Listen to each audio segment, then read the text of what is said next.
iPhone 16, £500 in shopping vouchers to spend in your favourite store, and an incredible £10,000 in tax-free cash to spend however you like. What would you spend that cash on? For another chance to win, text cash to 63232.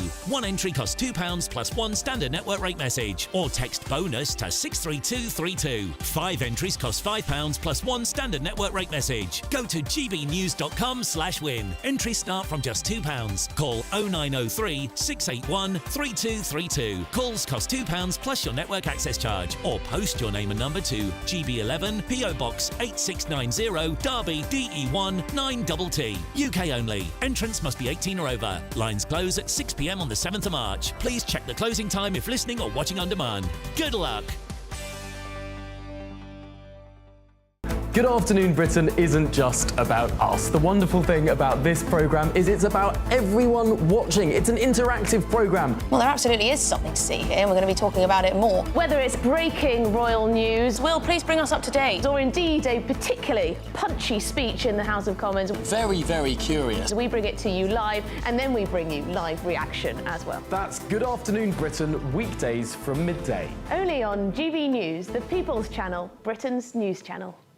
Hi, I'm Michelle Dewberry, and my show is your opportunity to cut through all the noise and dive in headfirst to some robust debates. Ideas clash. Situation, isn't it? Because the failure is... You're deliberately avoiding my point. Nothing's held back. And if you think this is the end of it, wait for more. And we do not shy away from the difficult stuff. Sometimes I want to shake people and say, if only you understood. So join me on Dubes & Co. weeknights at 6 p.m, only on GB News, Britain's news channel.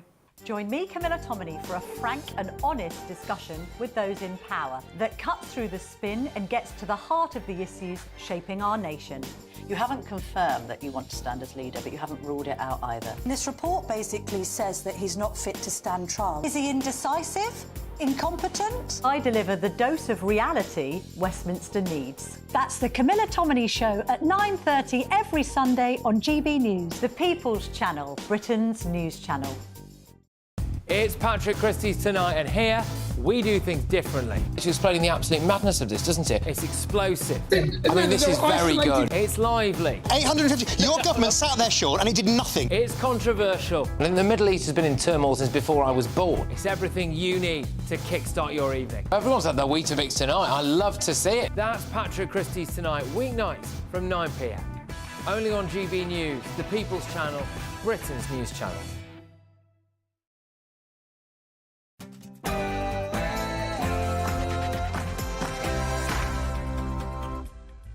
It's Saturday night, and this is the Saturday 5. I'm Darren Grimes, along with Will Kingston, Emma Webb, Alex Armstrong and Kai Wilshaw. Tonight on the show... The UK must end its refugee programme. The unhinged responses to JD Vance's speech prove that he's right. I'm an agony aunt for a Zimbabwean paedophile. What is the government hiding? Your jaw is going to drop. And you so-called free speech warriors are nothing but a bunch of snowflakes. It's 6 p.m. and this is the Saturday 5.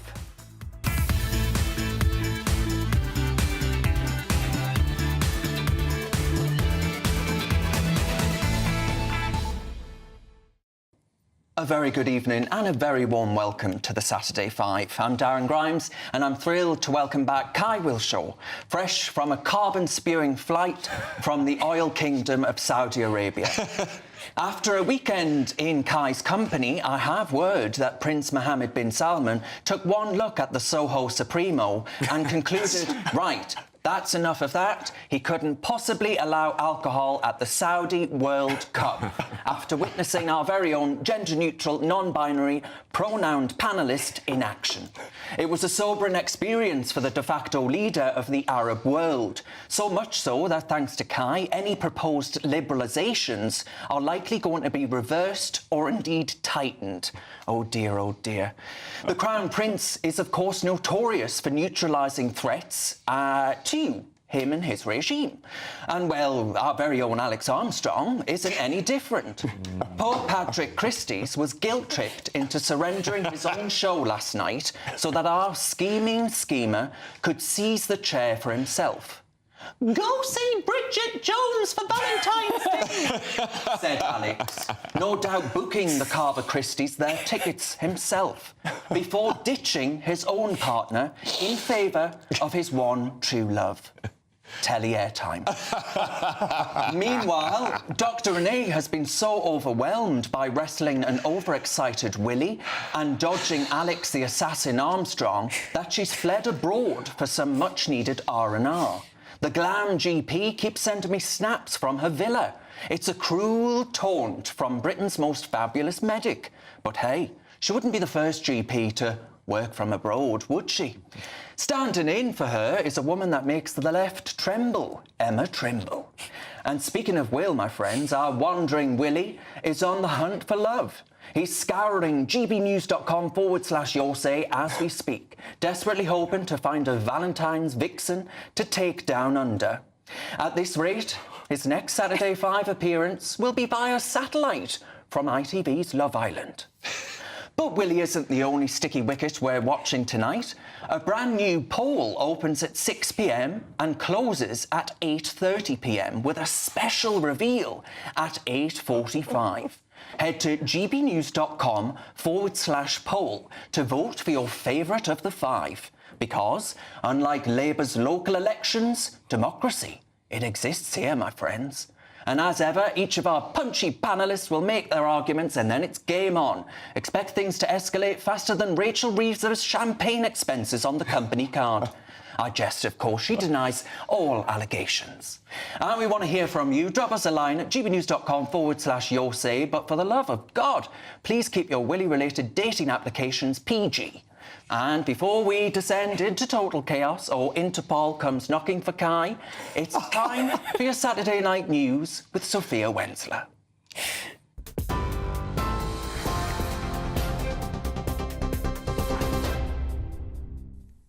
Darren, thank you. Good evening. It's just gone 6 o'clock. These are your headlines. Some breaking news to start with. A mother and her 2-year-old daughter have died after a car was rammed into a crowd of people in Munich on Thursday. German police have said the 37-year-old woman and her child are the first fatalities from the incident, which injured at least 30 others. The suspect, an Afghan national, was detained at the scene. He was identified in local media as Farhad N.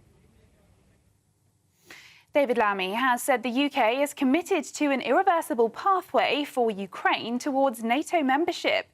Speaking at the Munich Security Conference, the Foreign Secretary said NATO membership is the cheapest and best mechanism to secure peace, not just in Europe, but across the Atlantic. The UK Foreign Secretary also called for European sanctions on people smuggling gangs and will co-host a migration roundtable with Italy. He also says he and US Vice President J.D. Vance agree Ukraine must be part of peace talks with Russia. However, the Ukrainian President Zelensky has called for the creation of an army of Europe to guard against Russia.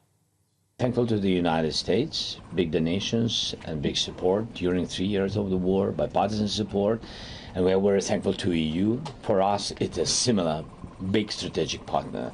We are part of Europe, of the continent, and we will be part of EU, and that's why for us, the voice of Europe, EU leader, they helped a lot. That's why we need, in any case, in any diplomacy, in the future, the future is not only the result, the future is the way. And on this way, we have to go shoulder to shoulder with Europeans.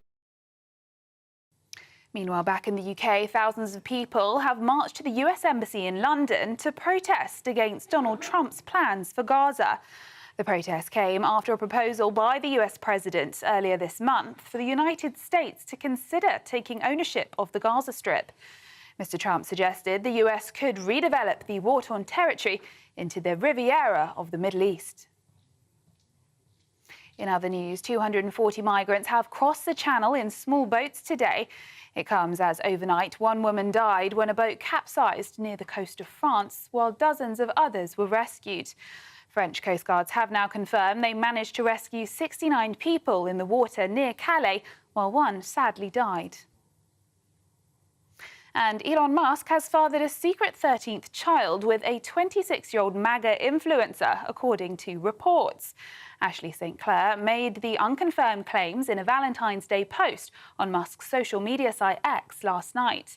The Conservative commentator explained she had not intended to share the information publicly, but felt she had no choice after it became clear that tabloid media intended to do so.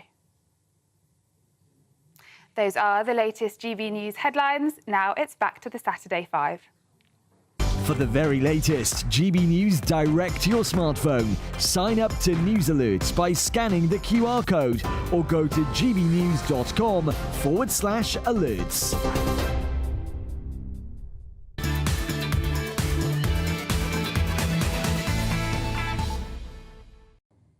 It's Saturday night and you're with the Saturday 5. I'm Darren Grimes and I can promise that you're in for a very lively show. Alex Armstrong has already reported me to HR. Let's crack on with tonight's first debate. I'm going to kick us off because you know me, folks. Until Alex Armstrong kicks me out of the way, it's my rules. Right? just so the audience know, I'm getting the ultimate revenge on Darren tonight. Just so you watch and see. Yeah. Stay tuned. You're not going to want to miss this show.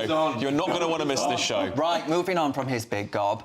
I've got big news for you, my friends. I've joined the European Court of Human Rights. I am their new agony aunt.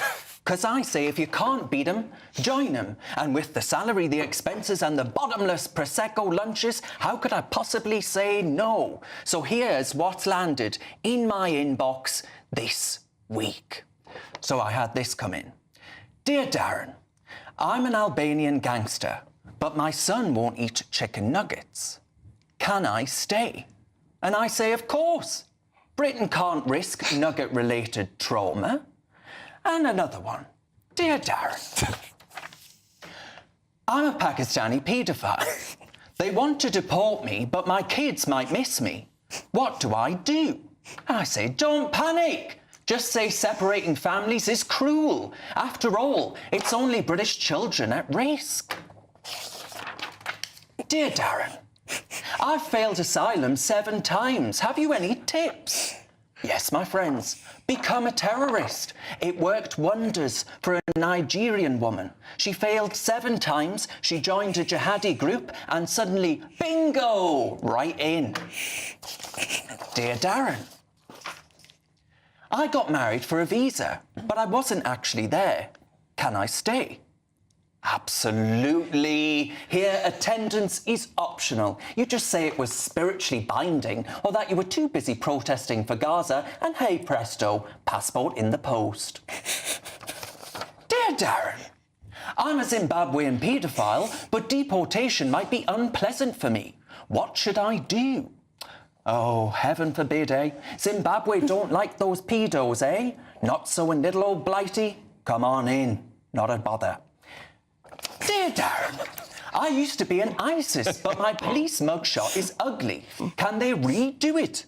No problem, pet. The police now offer full PR services for terrorists. We'll let you in, you can cover yourself in your most fabulous niqab, and you'll be safe from the police's oppressive glare.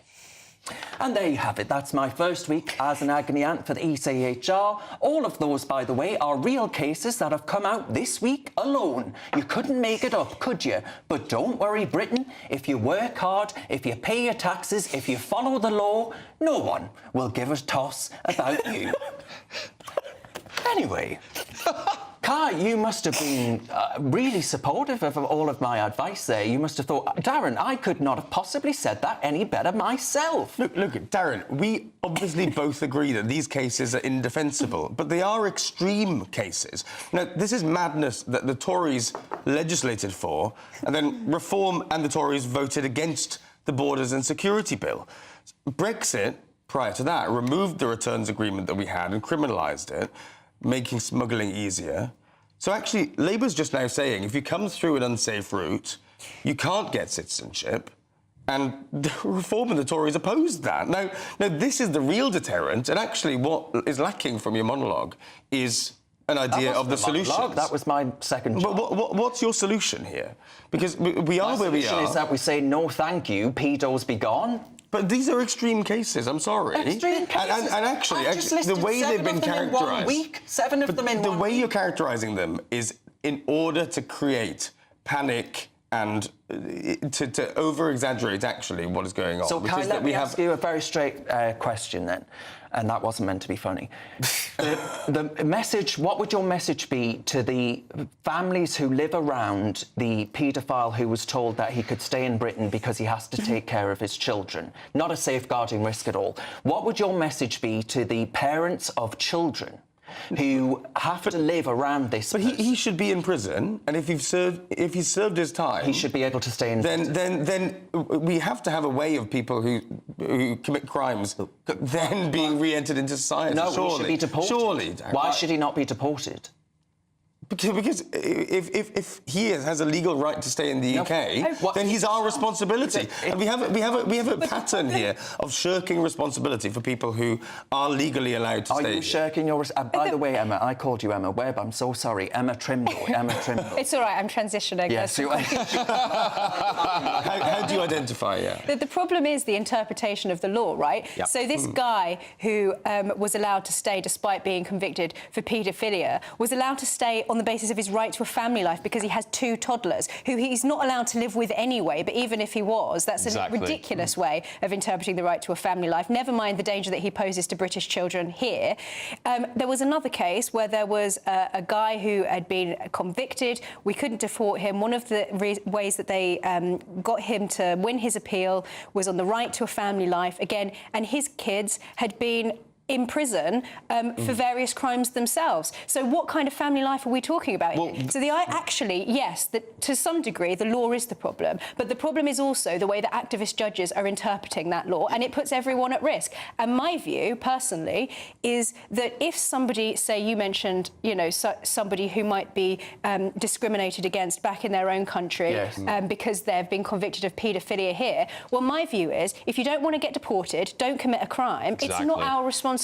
Quite right. If you've committed a crime, it doesn't matter what happens to you when you go back to your country of origin. I couldn't give a damn what happens when they go back there. The Gaza decision was made by someone whose father was a Guardian writer who was an activist in favour of Palestine. The judicial activism and the mission creep is a real significant problem. It really is. And I also want to go back to something that Kai was saying about it being the Tories' fault. And don't get me wrong, I hold the Tories in contempt for not changing these laws. I really do, and I've not been clear about that ever.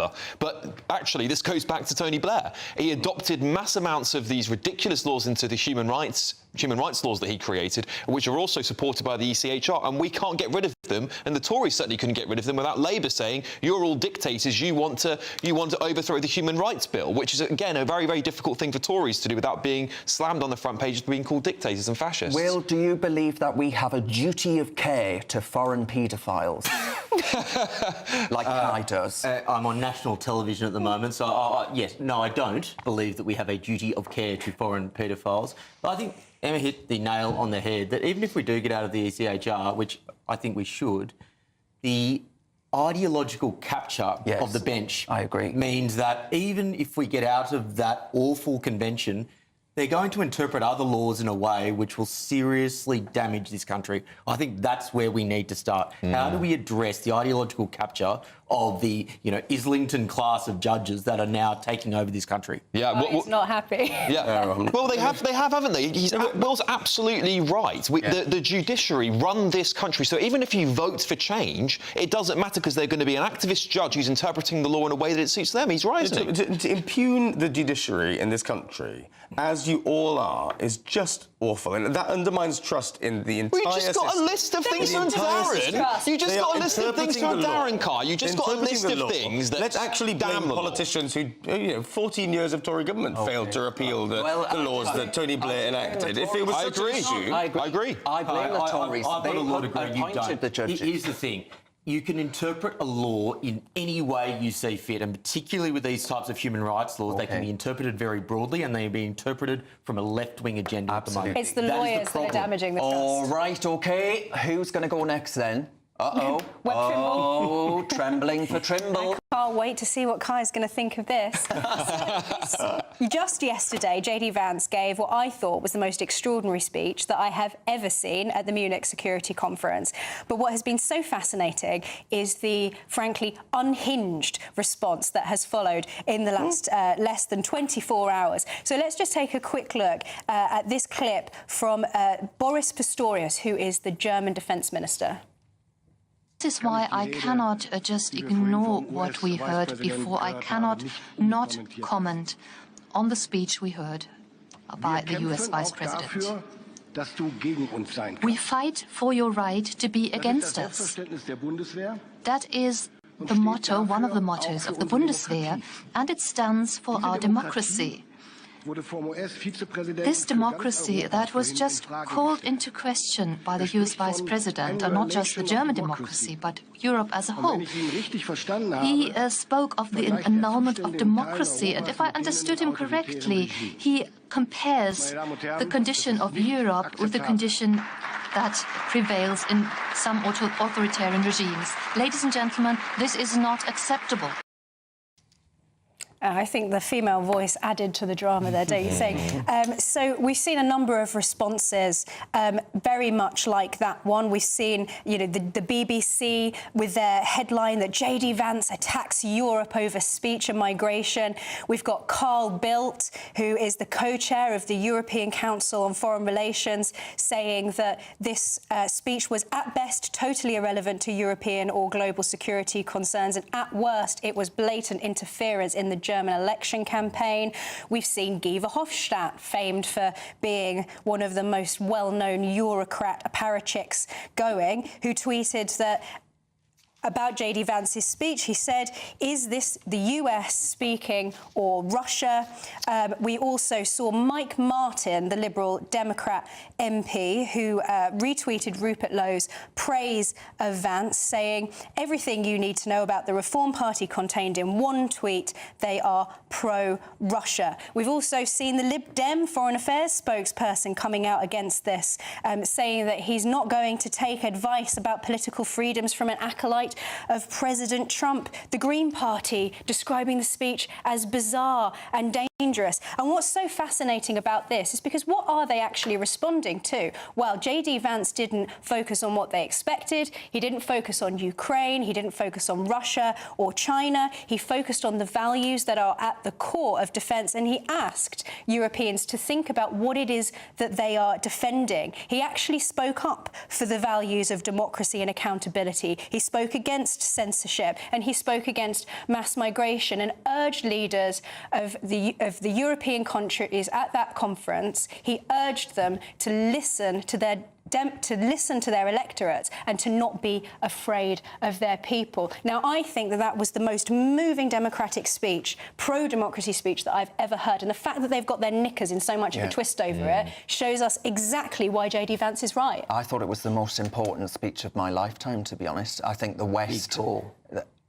Big call. I do. I think Western civilization is in peril like it hasn't been in for all of my life, and that actually this is the sign that Europe needs to give itself a shot in the arm. Yeah, I mean, the point that JD Vance was making is basically that, you know, he kept mentioning the Cold War, and people are saying, oh, you know, he's attacking his own allies.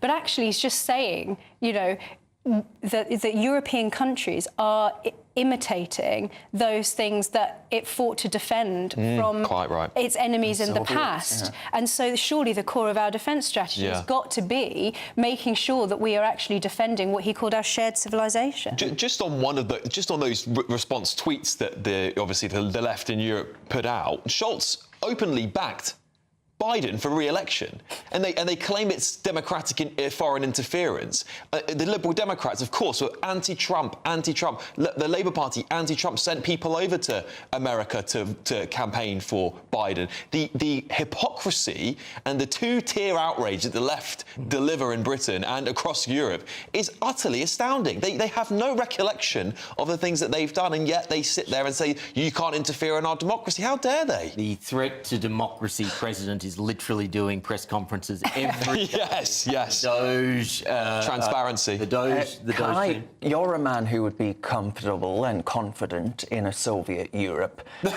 You must have thought that actually you could hear an element of truth there, that actually Europe is moving in a Soviet direction, but it's one you quite like. Not at all. Look, Emma, you said this was an extraordinary speech. It was more of a tirade. This was a rant of a man who actually has a very clear agenda and had nothing to say about the defence of Ukraine and the defence as a consequence of Europe. Now, the people that you mentioned, obviously, it's very funny to put up these tweets and laugh at the left. Mike Martin was in the British Army for 10 years. Guy Verhofstadt is a former Prime Minister, an MEP for almost 2 years. So what? Seem like Carl Bildt was the Prime Minister of Sweden for 3 years. They have more foreign affairs and defence experience in their small finger than any of us do. And so I won't take the lecturing. And where's that got Europe? Where is Europe right now? Is it in a good place? We're in a very difficult place, and obviously the Europeans are scrambling. The Europeans are scrambling now to figure out what to do next. Now, I think actually Britain... Like Verhofstadt are the problem, and that kind of just highlighted that beautifully. The reason why they're so sort of febrile about this is because he's kicked a nerve, because he's absolutely bang on. It's because that speech came after there was Donald Trump had a 90-minute conversation with Putin without involving European allies, without involving Ukraine, that basically gives in to Russia. No, it does not. And hands away a bunch of the negotiating... I am so sick of hearing this argument that this is some kind of appeasement. It's not. And America has funded this war. This is America's war. Yesterday on Good Afternoon Britain, Tom Harwood and I interviewed an MP from Ukraine who said that she liked the speech because it's knuckling down on the values that when we talk about defending democracy, that's what we're talking about. And so when you describe it as a tirade, the guy is an intellectual. It was a calm and collected laying out of his story. Yes, he has an agenda. He's clear-sighted, unlike these people who hide their agendas it's interesting. and won't be accountable to their electorate. He's serving as the Vice President for a man who attempted a coup in the United States. That is not standing up for democracy. Honest to God. I can see Darren's eyes. He knows that we need to move on. But I just ask you a very simple question. What is the alternative? No one can answer that question. What is the alternative to what Trump is saying? Well, Europe ups its defence spending, and the UK should take, I think, a leadership role in doing that. That's also what J.D. Vance said in his speech, so you agree with him then? No, I don't think, but in the absence of the US funding, then of course we need to step up. Do you agree with democracies being accountable and people being free to air their opinions? Absolutely, but I don't agree with his characterisation. If Europe raising its defence spending, then you agree with J.D. Vance? I don't agree with his characterisation of Europe. Well, I agree with J.D. Vance. Still to come tonight, though, my friends. Roses are red, poems are silly. Don't be shy, unleash your willy. That's coming up after this. And your questions, do send them to us. We'll answer them very soon. Should we be accepting Palestinian asylum seekers? Will has a fierce opinion on just that. You're with the Saturday 5 live on GB News.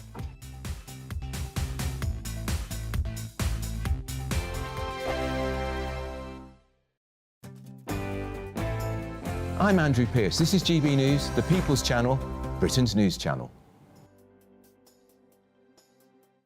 Headliners on GB News 11 p.m. every night. It's got 3 top comedians going through the next day's newspapers so you don't have to read them, which is great. That's a good point. He's lying. I mean, maybe he's not lying. That's Headliners every night from 11 p.m. and 5 a.m. as well on GB News, Britain's news channel. This is GB News, Britain's news channel. Feathers McGraw, Wallace and Gromit's their villain, has become an unlikely hit at UK tattoo parlours. He's menacing. He is, yeah. And he's, and in fact, he doesn't speak, and he's got this glove on top of his head trying to convince us he's a chicken or something. And that is a real tattoo that someone has decided to to have that. What do you two think about tattoos? Are they express themselves? Or? I love it. So I've basically got Dr. King. There we go. Me. Oh, there he goes. Nice. He's showing us. If you can't fly, run. Nice. It's probably slightly more meaningful than having the villainous penguin. Oh, come on, Trey, you got Feathers McGraw. Maybe not. It's kind of got that kind of, you know, when you go abroad and you're Ibiza or Magaluf and you Tenerife and you get a quick tattoo. It's looking like that, chest, or like a pirate or something. It's kind of got that vibe, not for me. However, I do get the sentimentality around it. You know, some people have grown up on Wallace and Gromit and they love it and it has meaning. And he is a well-written character, so I get it. Brilliant, but isn't it? I prefer my tattoos a bit more meaningful. Bit more, yeah. I feel like as well, there's a surge in it. Lots of people have had it, but then is it then going to become unpopular because of it? And how many people regret the tattoos? Apparently, not 14% of people regret tattoos. Wow. See, I think that's where the meaningful side comes into it. I've got a couple of meaningful tattoos, and I know I will never get bored ones? of them. Not one on my wrist, one on my ankle. They're not hidden, but yeah, I think because they mean something to me, I'll never get bored. Yes, exactly. I think that's important. If you're gonna, you know, a tattoo's for life, isn't it? That's the thing. It's got to mean I haven't got something. anything. Have you not? I'll be indecisive. I think I'll get you something. I want to keep on my body forever. If I had about 6 or 7 pints and then stumbled into a tattoo parlour, you'd come out with some I chaotic. think I'd be able to pronounce a disaster. Yeah, a disaster could happen. Then I walk out. And, oh no, I've got this for the rest of my life. You might become addicted. Well, let's hope not. Some people do. Covered in them. GB News, the People's Channel. In the GB Newsroom, we bring you the news as it happens. With our team of dedicated journalists across the UK. We're ready to keep you up to date with what's happening every half an hour, every single day. Bulletins here on GB News. The People's Channel. Britain's news channel. I'm Bev Turner. Thank you for joining us on GB News, the People's Channel, Britain's news channel.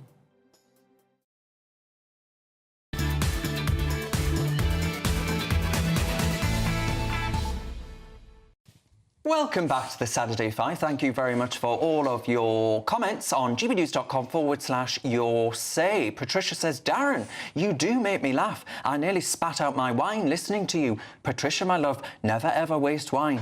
I will not forgive that.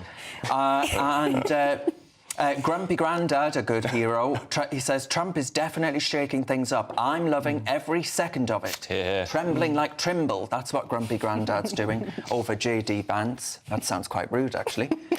Anyway, thank you very much for those. And don't forget, you can vote for your favourite 5 at gbnews.com/poll. Oh, what have I had? They've dead-named me. Darren's on... They've dead-named Emma. Oh, Emma Webb's not a name, it's Emma Trimble. What am I at? Emma Trimble. 2%. She's on 14%. Will Kingston's on 8%. Alex is on 30%. And Kai is on 2%. Who the hell on the 2%? Kai voted for himself. I saw it in the break. Kai's mum's watching. That vote will close at 8:30 p.m. Now, though, it's time for our next debate. As I said, it's time to unleash the willy. Thank you, Darren. I actually think that strong, prosperous, well-governed countries do have an obligation to take in refugees from less fortunate parts of the world. The sad reality is that the United Kingdom is no longer a strong, prosperous and well-governed country. We are broke. There are people sleeping rough every single night. As I walked from Paddington Station to the studio tonight, I went and I saw 7 to 8 people on the street. I could infer from their accents that most of them were British citizens. These are people who have been ignored by the government, they've been ignored by our society, and at the same time you have non-British citizens who are being put up in lovely hotels, being given DJ lessons, being given all sorts of kind of silly sorts of classes and help for them as British citizens are struggling. We cannot afford this, ladies and gentlemen. And there's another uncomfortable truth here as we think about our refugee program. As activist judges let in more and more refugees, we saw earlier this week a Palestinian family coming in via the Ukrainian refugee program. The uncomfortable truth is most of the refugees that we're bringing in are coming from cultures that do not have compatible values with a Western liberal democracy. It is incredibly sad that Hamas have radicalised the Palestinian population over the last 20 years, but it is a true fact nonetheless. And if we let them in now, we are letting in people who have been radicalised by barbarous, awful ideology. Sad? Yes. United Kingdom has a responsibility to its citizens first. We cannot allow any more refugees in at the expense of British citizens. Well, yes. Amen. Amen. Amen to that. Yeah. You know, I think what's troubling to me is hearing all the stories that we have over the last week. I mean, Darren spoke about, you've spoken about them, Will, and it does something to me as a British citizen. While I have paid a lot of tax all my life, I've tried to make a good life for myself, and even now, at my age, 34, I'm struggling to be able to afford to buy a home. I'm still contributing more tax than I'm able to save, and there's a whole generation of young people in this country and elderly people now who are being made to suffer under this government, who have also paid tax their whole life, whilst there are people who come over to our country and get things for free, and also, in some very rare cases, put British citizens' lives at risk. Well, Kai, there's a question that's come in for you, following on from what Will's just said. Reality says, why would we want to take in people who have to be kept behind a fence to make them civil, i.e. Egypt and their border? The correct answer should follow. What was your response to that? Look, Will talks about an obligation to take in refugees. Well, it sounds like you're a bit of a fair-weather friend. Look, the countries that refugees are coming from are some of the poorest countries in the world. Now, I know that we have issues here. No, but can you answer the Gaza question in particular, though? Why that particular part that Will was highlighting? They don't like gays, they don't like women. Are you happy to use your... So are we conditioning accepting refugees in, depending on a sort of a purity test? Yes, absolutely. A cultural test. So we're not accepting refugees at all. I mean, really, the principle that was enshrined in law over almost 100 years ago, after the Second World War. Are you really saying that actually, for instance, in the 30s, in the 1930s, that there are refugees? The problem we've got, Kai, the problem we've got, Kai, the reality is that there are some genuine refugees, but the vast majority, particularly the ones coming here illegally, hang on, let me finish, the ones coming here illegally are economic migrants. We all know it. Not true. It is absolutely true, Kai. They are leaving safe countries in Europe to come here for specific reasons. We know it. That is just not true. Have you looked at the list of countries that sent... They're coming from Afghanistan, Iraq, some of them coming from Albania. Exactly. Well, are you honestly saying that we should let in people into this country who don't share our values? I think that actually you look at migrants who have come to the UK and assimilated successfully in the last many decades, you would have said... At this point, maybe don't share our values. Things can change. Families and the views of people can change. And I think we should be open to that and accept that British culture can adapt. And that's what we've seen. To what? That's what we've seen. Islamic extremism. Can I elbow my way in here and point out an irony? Because if we allow people in who, and this is like, if you're looking at this from the perspective of, and I have spoken to Muslim women who have made this exact point to me, that if you come here as a refugee, say you're an apostate fleeing from a country where you'll be killed because you've left Islam, or maybe you're a Yazidi fleeing from genocide, or a Christian even fleeing from genocide, and then you come to this country and you find out that actually your liberties are being restricted as well in order to pander to the more extreme people who have come here from elsewhere.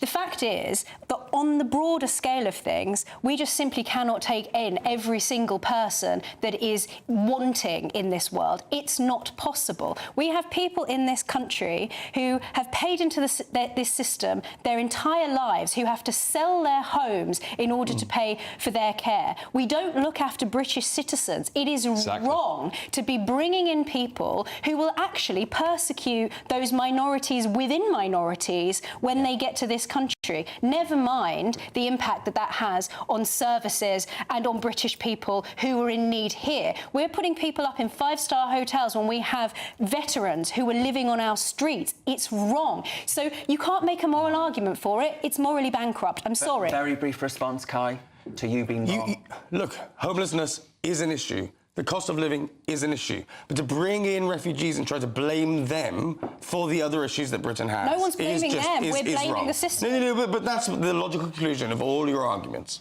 All right, OK, we'll leave that there.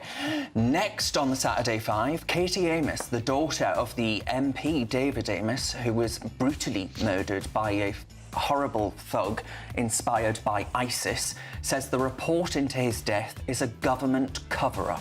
So what, my friends, are they hiding and why? You're with the Saturday Five. We're live on GB News.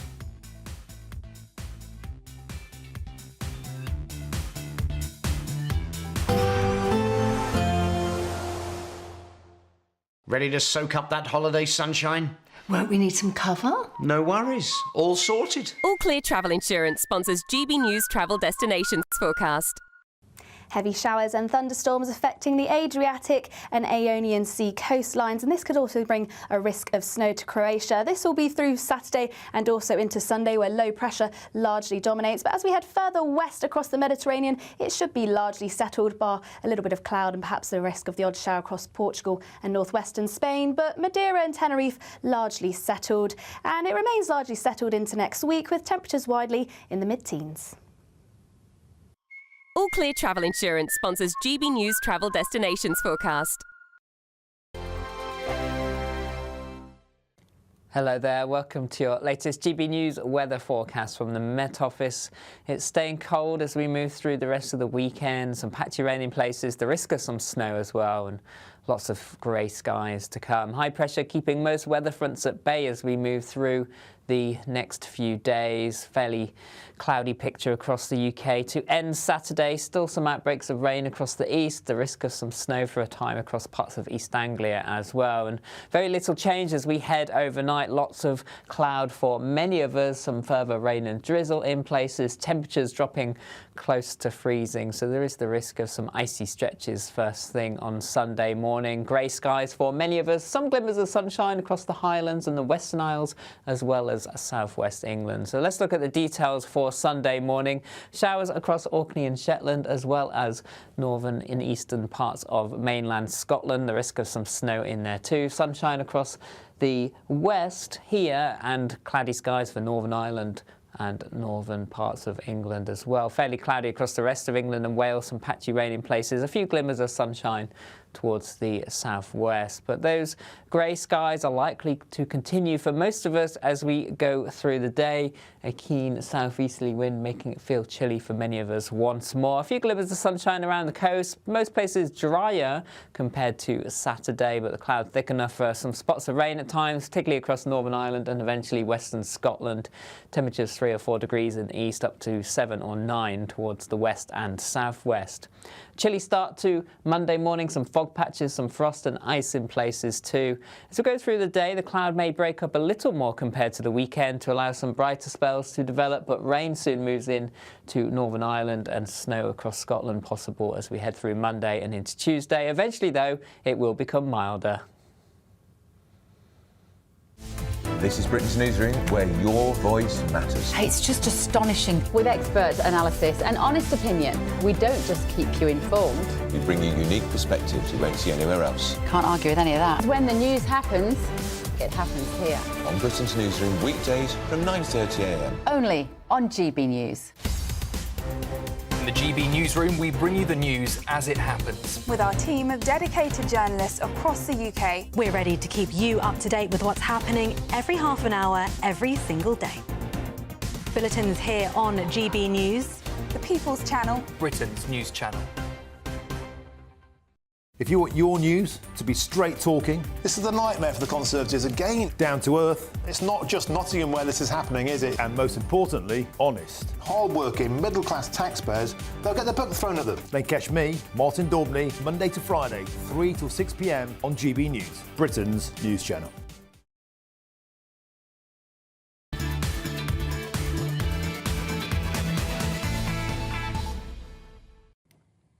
Welcome back to the Saturday Five. Now, my friends, if you couldn't find that pesky poll, it's back up there now, so vote for Kai. Now, right, we're going to get on to our next debate. Which one of you reprobates is going next? Well, I believe it's going to be me, Darren. Uh-oh. Yes. Well, you know, I believe very strongly that the first duty of any government is to protect its citizens. It's the oldest principle that goes back to the beginnings of government. However, it's abundantly clear to me and to probably most of you watching at home that our government and successive governments have forgotten this, and they constantly fail to protect innocent citizens. Now, Katie Amess, the daughter of Sir David Amess, who was brutally murdered by an IS-inspired terrorist, in my opinion, has had this to say. I've got a little clip here for you. In the meeting, she was going all around the houses, and I said, no, I don't need to hear any of this. Yes or no, are you going to give me an inquiry? When I pushed her and her back was against the wall, she tried to use that as an excuse. And I said, what are you talking about? That is not a legitimate argument. And then she tried to backpedal a little bit, but there was no other answer she could give me as to why I wouldn't be allowed an inquiry when Southport, rightly so, had an inquiry launched immediately. What is it in my father's case that they do not want to see the light of day? And what about all the other poor people that Prevent failed, who don't have the platform that I do? I presume that they will now be launching inquiries into the failings in their cases as well. Yeah, it's failure after failure, isn't it?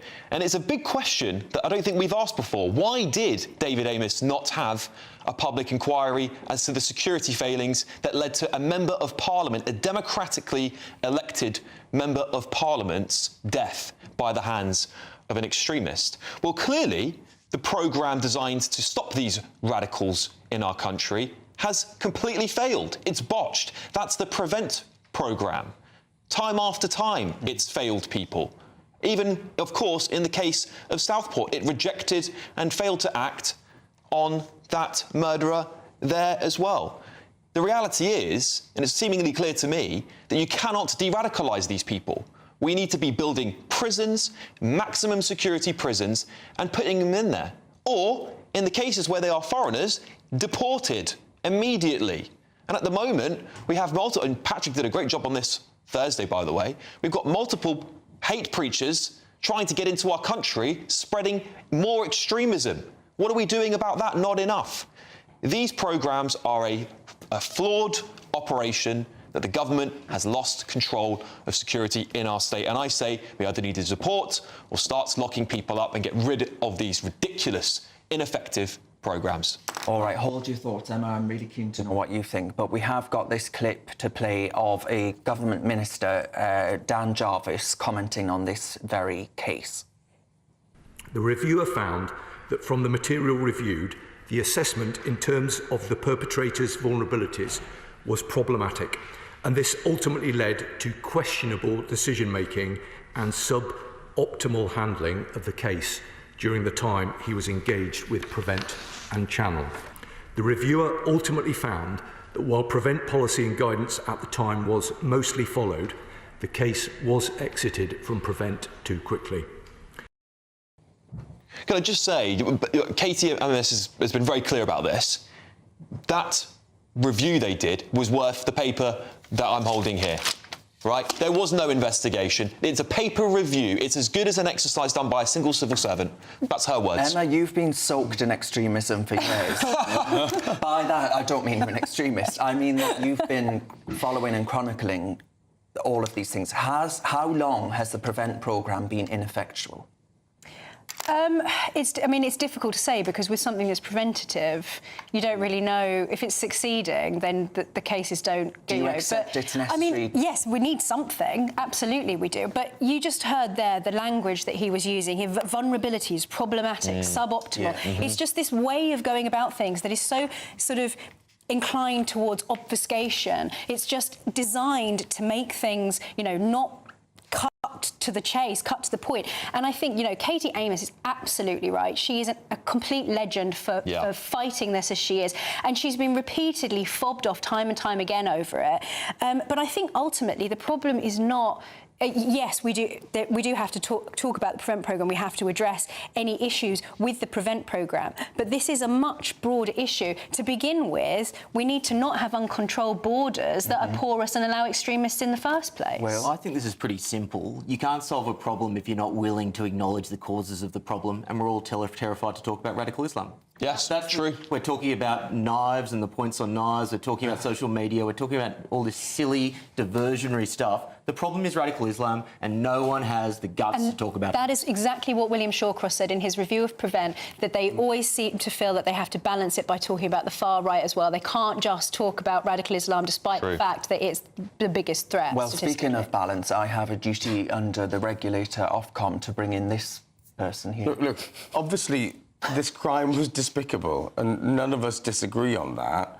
Now, is PREVENT working? Clearly not. But let's reform it rather than throw away the liberties that we allow refugees and asylum seekers in this country to access. Now, it's not a zero-sum game. We can protect British citizens as well as be an open country. Clearly not. An open country that accepts people from far and wide who have had really challenging circumstances back home and who can seek a better life here in the UK. This country has become a weak, soft, easily abused state. We're hiding behind corporate language and politicians like that standing up in Parliament telling us we can reform it, we can reform it. We've got to hide behind all these sensitivities. End it now. All right. Build the prisons, put them in there. Johnson, where's your Emma humanity? for Prime Minister. Not for terrorists. Right, now, still to come tonight. Don't forget to send us your questions. We'll be getting to them shortly.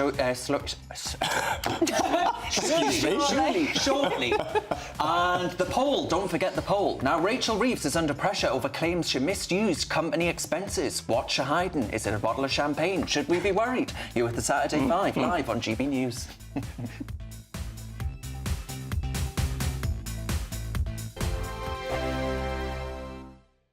Hi, I'm Michelle Dewberry, and my show is your opportunity to cut through all the noise and dive in headfirst to some robust debates. Ideas clash. Situation, isn't it? Because the failure is you're deliberately avoiding my point. Nothing's held back. And if you think this is the end of it, wait for more. And we do not shy away from the difficult stuff. Sometimes I want to shake people and say, if only you understood. So join me on Dubes & Co. weeknights at 6 p.m, only on GB News, Britain's news channel. Good afternoon, Britain. Weekdays from midday. I'm here in M. Manzi's, which is now the oldest surviving pie and eel shop in London. It's been open since 1892, and as you said in the intro there, it's really sort of a dying breed. One of the sister sites of this shop, the distant relative, own one of their own other shops in Deptford, and that closed on Saturday for the very last time. They've been open for over 100 years. So you clearly see that there's a declining, not necessarily a declining interest, that's the wrong way of putting it, but it's nowhere near as prevalent as it used to be. This was a staple of the East End, and it's now gone from about 300 shops in the Victorian times to under 40 now, and it's declining further and further. Now, also, a couple of months ago, I was in Basildon talking about a similar story with Richard Holden, trying to create a protected status for pie and mash to prevent sort of copycats from stealing the recipe and making it less authentic. So that is ongoing. There's clearly interest in it, and tourists enjoy coming in here. Hopefully, I'll get one of my own pies shortly and have another taste.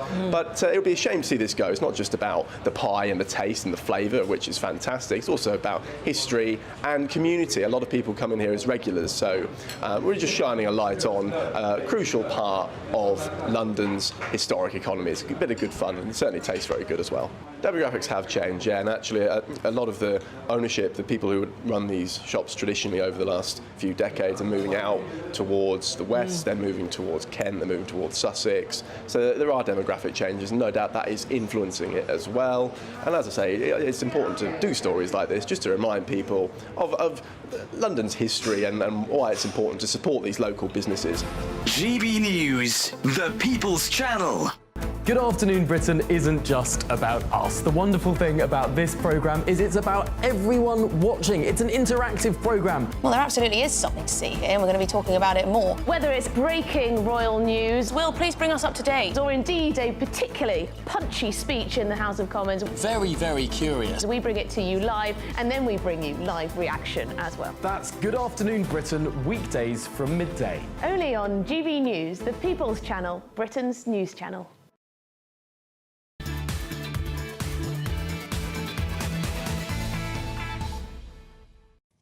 Welcome back to the Saturday 5. I've got terrible news. We're having to cut Kai's segment slightly short. Now, my friend John has just written in and said, "Hi, Darren, sack your makeup person. John, mate, the makeup person is me." He says, "You look like a ghost." I've got me Geordie tan on, that's what it is. What do you think? Are you pro-tan or anti-tan? Anyway, we're going to get on to Kai Wilshaw. I'm so sorry. Take it away, Kai. Look, nobody from the infamous Labour group chat should have been sacked, and frankly, all of you so-called free speech activists are nothing but a bunch of snowflakes. Now, we've seen in the last week a BBC investigation into Rachel Reeves, saying that she exaggerated her LinkedIn profile and her experience at the Bank of England, and also that she fiddled her expenses. The allegation is that she was investigated for her expenses while she was at HBOS between 2006 and 2009. And this just comes 6 days after Andrew Gwynn, the health minister, was sacked and even suspended from the Labour Party over offensive WhatsApp messages. Now, these charges are overblown and ridiculous. You know, looking at Rachel Reeves, she was accused of spending hundreds of pounds in handbags, earrings, and having a penchant for taking taxis. Well, who amongst us hasn't taken a taxi when faced with an hour-long bus ride home? Come on. And as for Andrew Gwynn, his comments in a private WhatsApp group have met with intense criticism because he said he hopes a pensioner croaks it and hoping for an activist for cycle lanes gets driven over by an HGV. Now, obviously these comments are deeply offensive and stupid, but who cares? What's the worst thing? Think about the worst thing that you've said in a group chat with friends. Really, what's sickening is that these were leaked at all. So give me a rest with the hand-wringing and let's get on.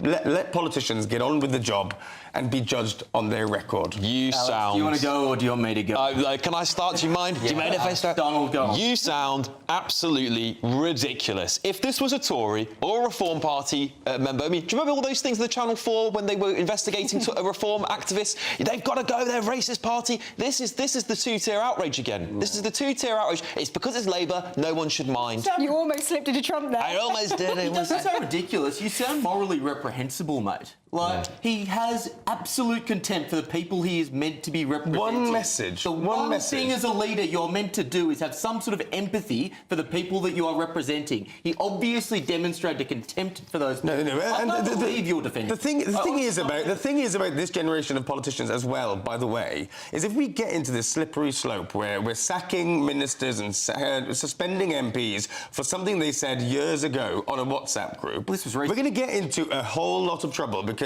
this is the generation that has grown up. wanted to sack Suella Braverman for talking about the truth. Digitally native. There'll be plenty of things that they've said. I don't know. I don't think this is the gotcha you think it is, because actually it just makes the left seem hypocritical, because all of a sudden they're now like, oh, we shouldn't fire people for things that they say, despite the fact that previously they were wanting to fire everybody for the most innocuous thing that they said. Okay. And probably most free speech activists actually would agree with you that they shouldn't get prosecuted and people shouldn't use their jobs for things they say in WhatsApp chats. So. Yeah, no, but I do think that the left have a real problem with old people. I don't know why you hate old people so much. I think it's outrageous.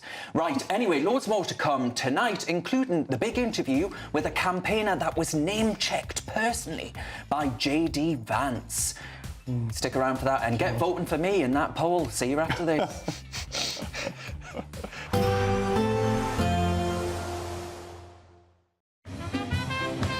There will be a light breeze in the morning, leading to a warm front. Boxed heat pumps, sponsors of weather on GB News. Hello there, welcome to your latest GB News weather forecast from the Met Office. It's staying cold as we move through the rest of the weekend, some patchy rain in places, the risk of some snow as well, and lots of grey skies to come. High pressure keeping most weather fronts at bay as we move through the next few days. Fairly cloudy picture across the UK to end Saturday. Still some outbreaks of rain across the east, the risk of some snow for a time across parts of East Anglia as well, and very little change as we head overnight. Lots of cloud for many of us, some further rain and drizzle in places, temperatures dropping close to freezing, so there is the risk of some icy stretches first thing on Sunday morning. Grey skies for many of us, some glimmers of sunshine across the Highlands and the Western Isles as well as southwest England. So let's look at the details for Sunday morning. Showers across Orkney and Shetland as well as northern and eastern parts of mainland Scotland. The risk of some snow in there too. Sunshine across the west here and cloudy skies for Northern Ireland and northern parts of England as well. Fairly cloudy across the rest of England and Wales, some patchy rain in places, a few glimmers of sunshine towards the southwest. But those grey skies are likely to continue for most of us as we go through the day. A keen southeasterly wind making it feel chilly for many of us once more. A few glimmers of sunshine around the coast. Most places drier compared to Saturday, but the clouds thick enough for some spots of rain at times, particularly across Northern Ireland and eventually western Scotland. Temperatures 3 or 4 degrees in the east, up to 7 or 9 towards the west and southwest. Chilly start to Monday morning, some fog patches, some frost and ice in places too. As we go through the day, the cloud may break up a little more compared to the weekend to allow some brighter spells to develop, but rain soon moves in to Northern Ireland and snow across Scotland possible as we head through Monday and into Tuesday. Eventually, though, it will become milder. We can expect clear skies, leading to a light and warm day ahead. Lovely. Boxed Solar, sponsors of weather on GB News. We're giving you not one, but 2 chances to win this month, with 2 prize bundles that include an incredible £10,000 in tax-free cash. But that's not all. You'll also get a brand new iPhone 16 and a £500 shopping voucher to spend at your favourite store. So why not be extra lucky this month? For another chance to win, text cash to 63232. One entry costs £2 plus 1 standard network rate message, or text bonus to 63232. 5 entries cost £5 plus 1 standard network rate message. Go to gbnews.com/win. Entries start from just £2. Call 0903 681 3232. Calls cost £2 plus your network access charge, or post your name and number to GB11 PO Box 8690 Derby DE1 9TT. UK only. Entrance must be 18 or over. Lines close at 6 p.m. on the 7th of March. Please check the closing time if listening or watching on demand. Good luck. It's Patrick Christys tonight, and here we do things differently. It's explaining the absolute madness of this, doesn't it? It's explosive. I mean, this is very good. It's lively. 850. Your government sat there, Sean, and it did nothing. It's controversial. And the Middle East has been in turmoil since before I was born. It's everything you need to kickstart your evening. Everyone's had their Weetabix tonight. I love to see it. That's Patrick Christys tonight, weeknights from 9 p.m. Only on GB News, the People's Channel, Britain's news channel. We're proud to be GB News, the People's Channel, and as you know, we always love to hear your views. Now, there's a new way of getting in touch with us at gbnews.com/yoursay. By commenting, you can be part of a live conversation and join our GB News community. You can even talk to me, Bev Turner, or any of the members of the GB News family. If you want your news to be straight talking... This is a nightmare for the Conservatives again. Down to earth. It's not just Nottingham where this is happening, is it? And most importantly, honest. Hard-working, middle-class taxpayers, they'll get their book thrown at them. Then catch me, Martin Daubney, Monday to Friday, 3 till 6 p.m. on GB News, Britain's news channel. Mornings don't have to be tiresome, especially if you have the right company. Wake up to news as it happens, opinion and debate, and of course, a little bit of entertainment too. Because when the kettle's on, we're on. That's Breakfast on GB News, a show worth waking up for. Every morning from 6 a.m. Only on the People's Channel, Britain's news channel. We'll spread the news, you spread the word. Headliners on GB News 11 p.m. every night. It's got 3 top comedians going through the next day's newspapers so you don't have to read them, which is great. That's a good point. He's lying. I mean, maybe he's not lying. That's Headliners every night from 11 p.m. and 5 a.m. as well on GB News, Britain's news channel.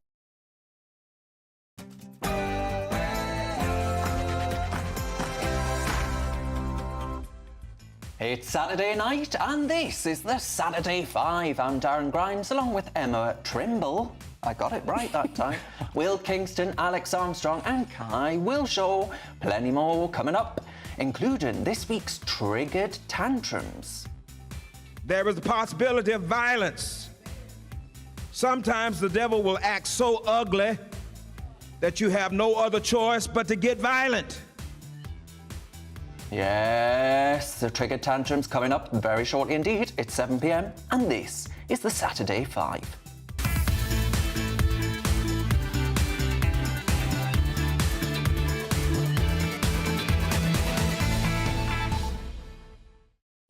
Also to come tonight, half of 18 to 27-year-olds think like Kai Wilshaw, that Britain is a racist country. That's going to be tonight's scrap between Will and Kai. Then we'll be answering your questions in Ask the Five. You've kindly sent some through already, but continue doing so. gbnews.com/your say. And don't forget the poll. You can vote for your favourite 5 at gbnews.com/poll. The insecurity on this panel is palpable. Darren's at 36%, Emma's at 23%, Will's at 13%, Alex is at 25%, and Kai is still on 2%. I'm coming for you, Alex. Thank you, yeah, Emma's on my heels. I've just got this in right now. I'm getting a psychic reading right now. 2%, that's going to be Labour's majority at the next. The vote will close at 8:30 p.m. First of all, though, here's your Saturday night news with Sophia Wensler.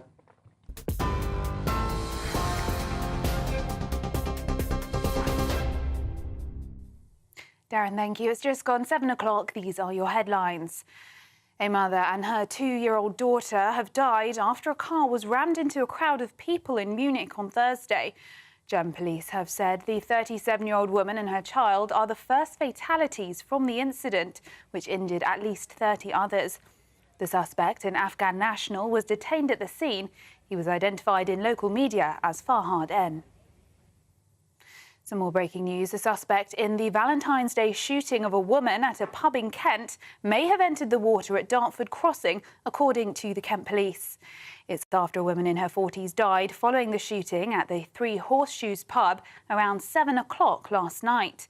A murder investigation is now underway, with police confirming they found a vehicle and a firearm on the Dartford Crossing linked to the incident.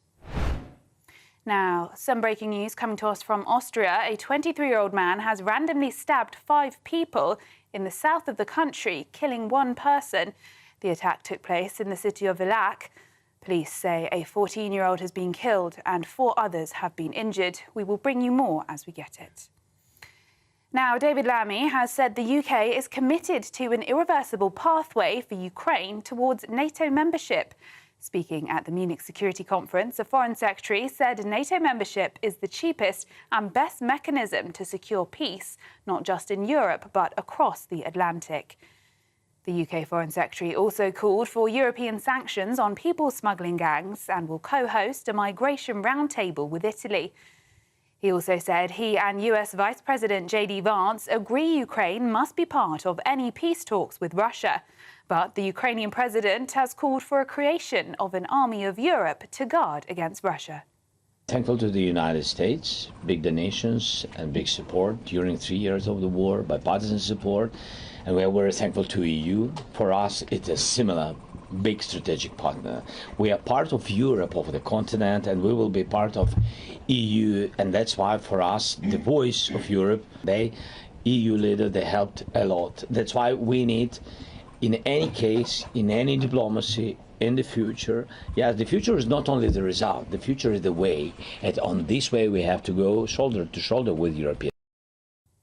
Back in the UK, thousands of people have marched to the US Embassy in London today in protest against Donald Trump's plans for Gaza. The protest came after a proposal by the US president earlier this month for the United States to consider taking ownership of the Gaza Strip. Mr. Trump suggested the US could redevelop the war-torn territory into the Riviera of the Middle East. And the Queen has met young people from a charity horse riding club, which she called unique and a very special place, when she attended Ascot today. Camilla met students from Ebony Horse Club, which provides riding lessons and youth work support in South London. The Queen was appointed president of Ebony Horse Club in 2009 when she was Duchess of Cornwall. Those are the latest GB News headlines. Now it's back to the Saturday 5. For the very latest GB News direct to your smartphone, sign up to News Alerts by scanning the QR code or go to gbnews.com/alerts.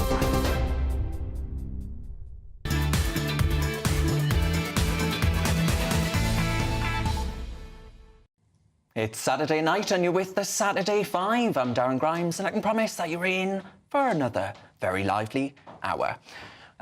Now, we've got some breaking news that's come in. A 23-year-old man has randomly stabbed 5 people in southern Austria. He's killed one of them, and that's coming from police in southern Austria. So, you know, this comes after Munich, what happened in Munich with the Mini Cooper being rammed through people. So, very, very dark times for Europe, it has to be said. OK, now speaking of what was said in Europe yesterday, US Vice President J.D. Vance, he highlighted the case of one man in particular. And this man is called Adam Smith Connor. Adam is a UK Army veteran who was convicted for praying silently outside of an abortion clinic. He said he was praying for his unborn son. And Mr. Smith Connor, who was fined and given a conditional discharge, expressed gratitude for Mr. Vance exposing the UK's crackdown on freedom of expression. The UK's buffer zones around abortion clinics ban protest like silent prayer, and they've sparked controversy, it has to be said, with critics arguing that they infringe upon fundamental freedoms. Now, Mr. Smith Connor warns that these laws target peaceful expression, urging the UK to rethink its stance. Well, I'm delighted to say that I'm joined now by the Army veteran Adam Smith Connor and the Senior Legal Communications Officer for Alliance Defending, Lois McClatchy-Miller. Adam, I have to start with you. It must have been pretty surreal to have the Vice President of the United States of America mention your name in a keynote speech. It was extremely surreal. I was I'm a physiotherapist. I was treating a patient, and I was between patients when Lois popped up on my phone, and I answered it quickly because I only had a couple of minutes between patients, for her to say the Vice President of America is talking about your case. So extremely surreal, yes. And I'm very grateful, actually, that it's been highlighted. And why do you think your case in particular, I'm not asking you to get inside the head of the Vice President, of course, but why do you think your case in particular has resonated and set the alarm bells with the Vice President? Well, you spoke about freedom of expression. The irony is I wasn't really expressing anything. I was stood silently. I had my back to the clinic. I was behind a tree. I was obscured from view. I didn't approach anyone. I didn't speak to anyone. And I just stood there silently when 2 council officers approached me and they asked me what I was doing. I said I was praying, and the really quite chilling, terrifying question they asked me that next was, can I ask the nature of your prayers? And it was my answer to that question which has resulted in my conviction. Yeah. Lois, the likes of, and I can think of one member of Parliament in particular, the likes of the Stella Creasys of the world, they would say that actually what Adam was doing was a form of harassment. What would you say to that? Yeah, absolutely not. I mean, we all stand against harassment. Every pro-lifer I know stands against harassment. That's the opposite of what any pro-lifer wants to do, to support mothers and to support unborn babies. But these laws, this word harassment, is being used to target innocent people like Adam and others who simply want to think a thought inside their head, think a silent prayer. What kind of country designates streets where one cannot pray, one cannot think certain thoughts just because authorities might disapprove of them? So I think this is a gross misuse of a word that should be applied to mean something very different. So are you campaigning, Lois, just to scrap these buffer zones outright? Well, we absolutely need to restore freedom of speech and freedom of expression in our country. And I think that means that we have to do to scrap buffer zones entirely. But ADF International, of course, our legal group, who are delighted to be giving legal support to the defence of Adam and others who have been caught up in this law only for their thoughts or for offering help or a consensual conversation or even just thinking a prayer in their head. There's several individuals out there facing trial right now, and it's critical that we do not allow our countries to see more people prosecuted like this. Well, yes, and of course, Emma, you're keen to talk to our new celebrity, Adam, so I'm going to let you have a bite of the cherry. Emma Trimble there. Well, it's a question for both of you, but I think first to Lois, because this is something I know that you have actually tweeted about, commented on, that JD Vance didn't just mention Adam's case, but also mentioned the letters that were distributed in Scotland saying that it might be illegal for certain people to pray within their own homes. I was just wondering if you could comment on that, and I'm wondering also, second to that, what Adam thinks of this idea that it could be possible for the government to think it has the authority to prevent people from praying inside of their own homes, inside of their own heads. Yeah, so it was great to hear my native country be raised by the Vice President for the egregious abuse of human rights that they have installed with sending these letters to people's homes, telling them that they cannot pray in a way that somebody might see from the outside in case that influences their decision about abortion. Quite funny to see today some Green Party politicians and others saying that Vance is lying about this and silent prayer has never been a crime in Scotland, which is, of course, what we've been saying all along. Silent prayer cannot be a crime, and it was wrong to ever insinuate that it was. So it sounds like politicians are finally starting to realise that silent prayer is not a crime and can never be a crime, and we must clarify legislation accordingly. Adam, do you hope that you might see some kind of respite from what you've seen, that maybe this pressure from JD Vance might turn things around and make the government here recant on their attempts to prevent people from praying inside their own heads as they did with you? Well, creating laws that ban prayer are essentially creating thought crimes. We've all read I've read 1984, and I recommend people do read 1984, because when George Orwell wrote that, it was meant as a warning to us, not as a guidebook. But our current batch of politicians seem to have thought that it was some kind of guidebook to institute thought crimes. 255 members of parliament, people that we vote for and pay, actually voted to not protect silent prayer. That has to be wrong in a democratic and free society. And that these laws really need to be repealed, frankly. All right, I'm sorry to do this, but I'm going to have to bring in Kai Wilshaw because he is keen for a bite of the cherry, and unfortunately he's wrong about absolutely everything. But we'll give him a go. Look, the question I have is, in the United States even, there are buffer zones around abortion clinics. There are, people can't just go up to somebody who's seeking an abortion and talk to them, harass them willy-nilly, frankly. So I don't really see how this is different.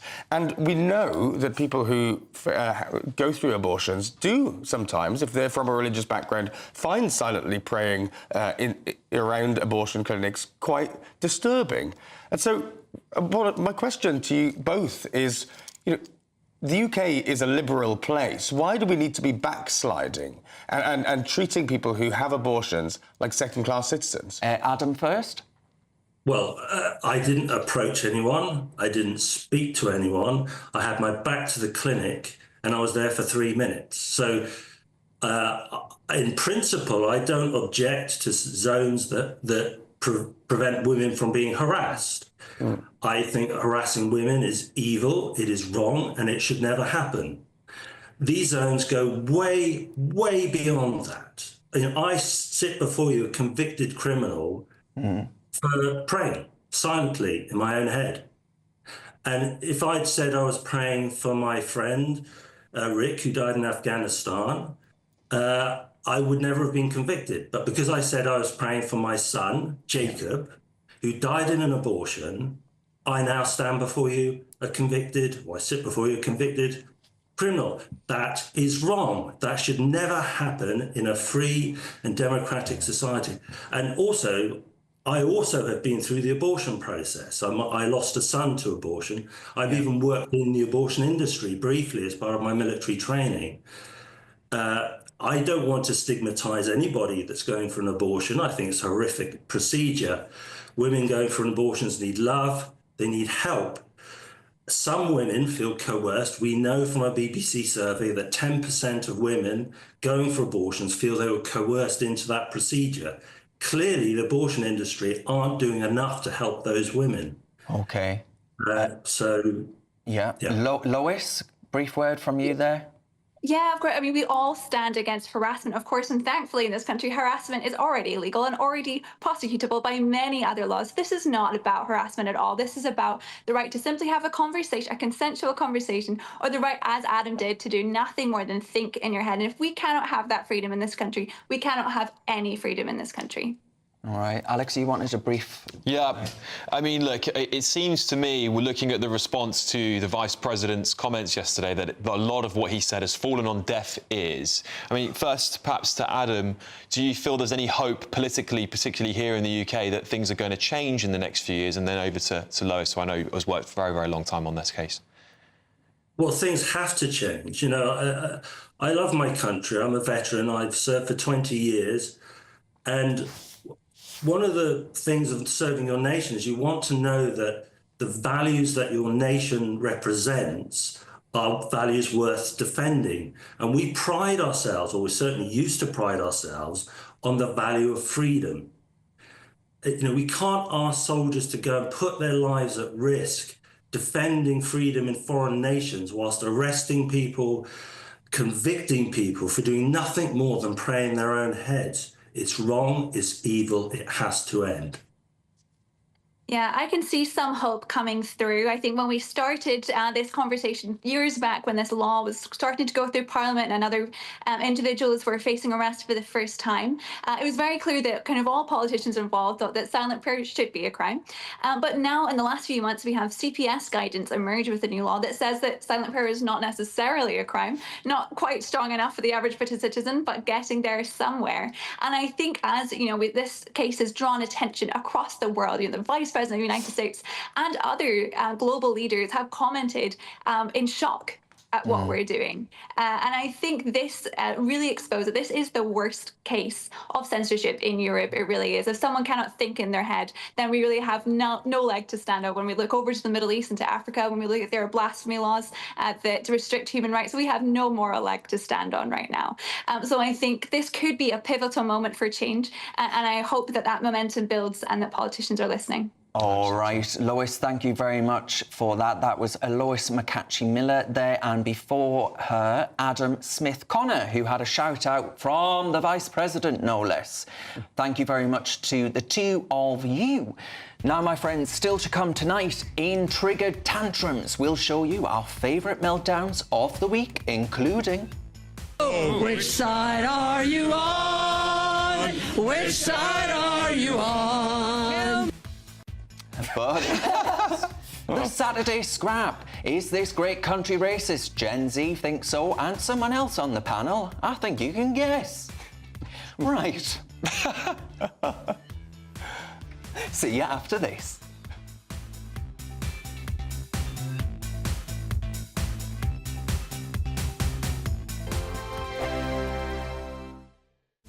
This is Britain's Newsroom, where your voice matters. It's just astonishing. With expert analysis and honest opinion, we don't just keep you informed. We bring you unique perspectives you won't see anywhere else. Can't argue with any of that. When the news happens, It happens here. On Britain's Newsroom, weekdays from 9:30 a.m. Only on GB News.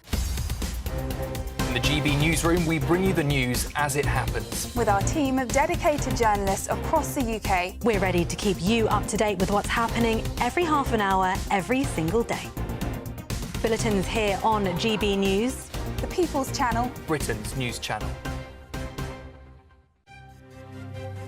GB News Breakfast. Every day from 6 a.m.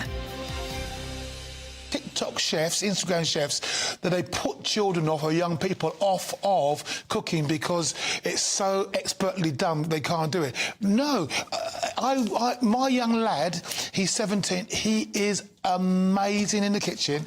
Oh, he is. He's amazing in the kitchen.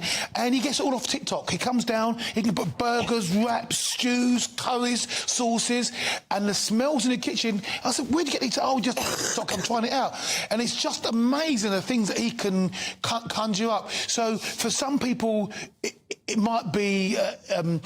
it's an inspiration for him. So they're saying that's intimidation. For my boy, it's an inspiration. They say it's entertainment. For my boy, it's an infomercial. I watch him doing his stuff. At that stage, I could do baked beans on toast and knock up a salad. That was it. But my boy can do all sorts of stuff. It makes it accessible as well, doesn't it? Because lots of people say, like, you need an education to be in the kitchen, or you need to go find yourself loads of cookbooks. But you don't. No. You go on your phone now. Well, I mean, like, all the spices, sesame oil. I mean, I'm amazed at the stuff that he does. So it's encouraging. All you just need is a kitchen well-stocked and have a go. And understand that failure is actually the route to learning. I mean, he's made mistakes, he's stuck stuff in the bin, but that young man, I am amazed at some of the stuff he does. I don't mind cooking at all. It's cleaning up that I have the problem with. Dawn, let's talk about Can sex. I just say there are things called restaurants, by the way? Just put that one. My hell, I don't even know where the kitchen is. OK. GB News, the People's Channel.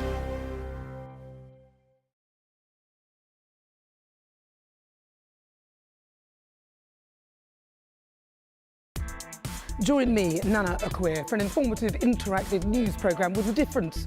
It's fun. Oh, no, he didn't say that, Dave. I'm so surprised. I think there's an element of truth to that. Join me from 3 p.m. every weekend, only on GB News, Britain's news channel.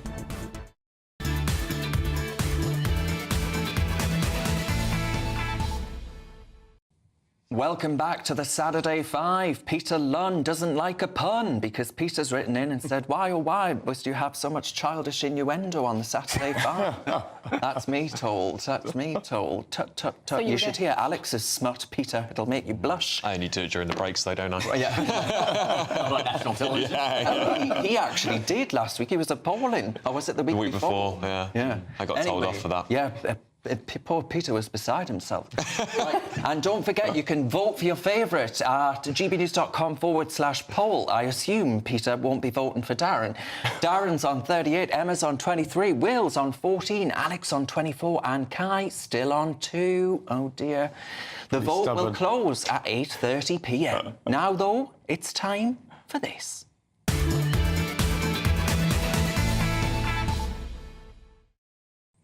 Yes, indeedy, ding, ding, ding. It's time for tonight's main event. A worrying study by The Times found that 48% of 18 to 27-year-olds, 48%, think the UK is a racist country, with only 11% prepared to fight for this country.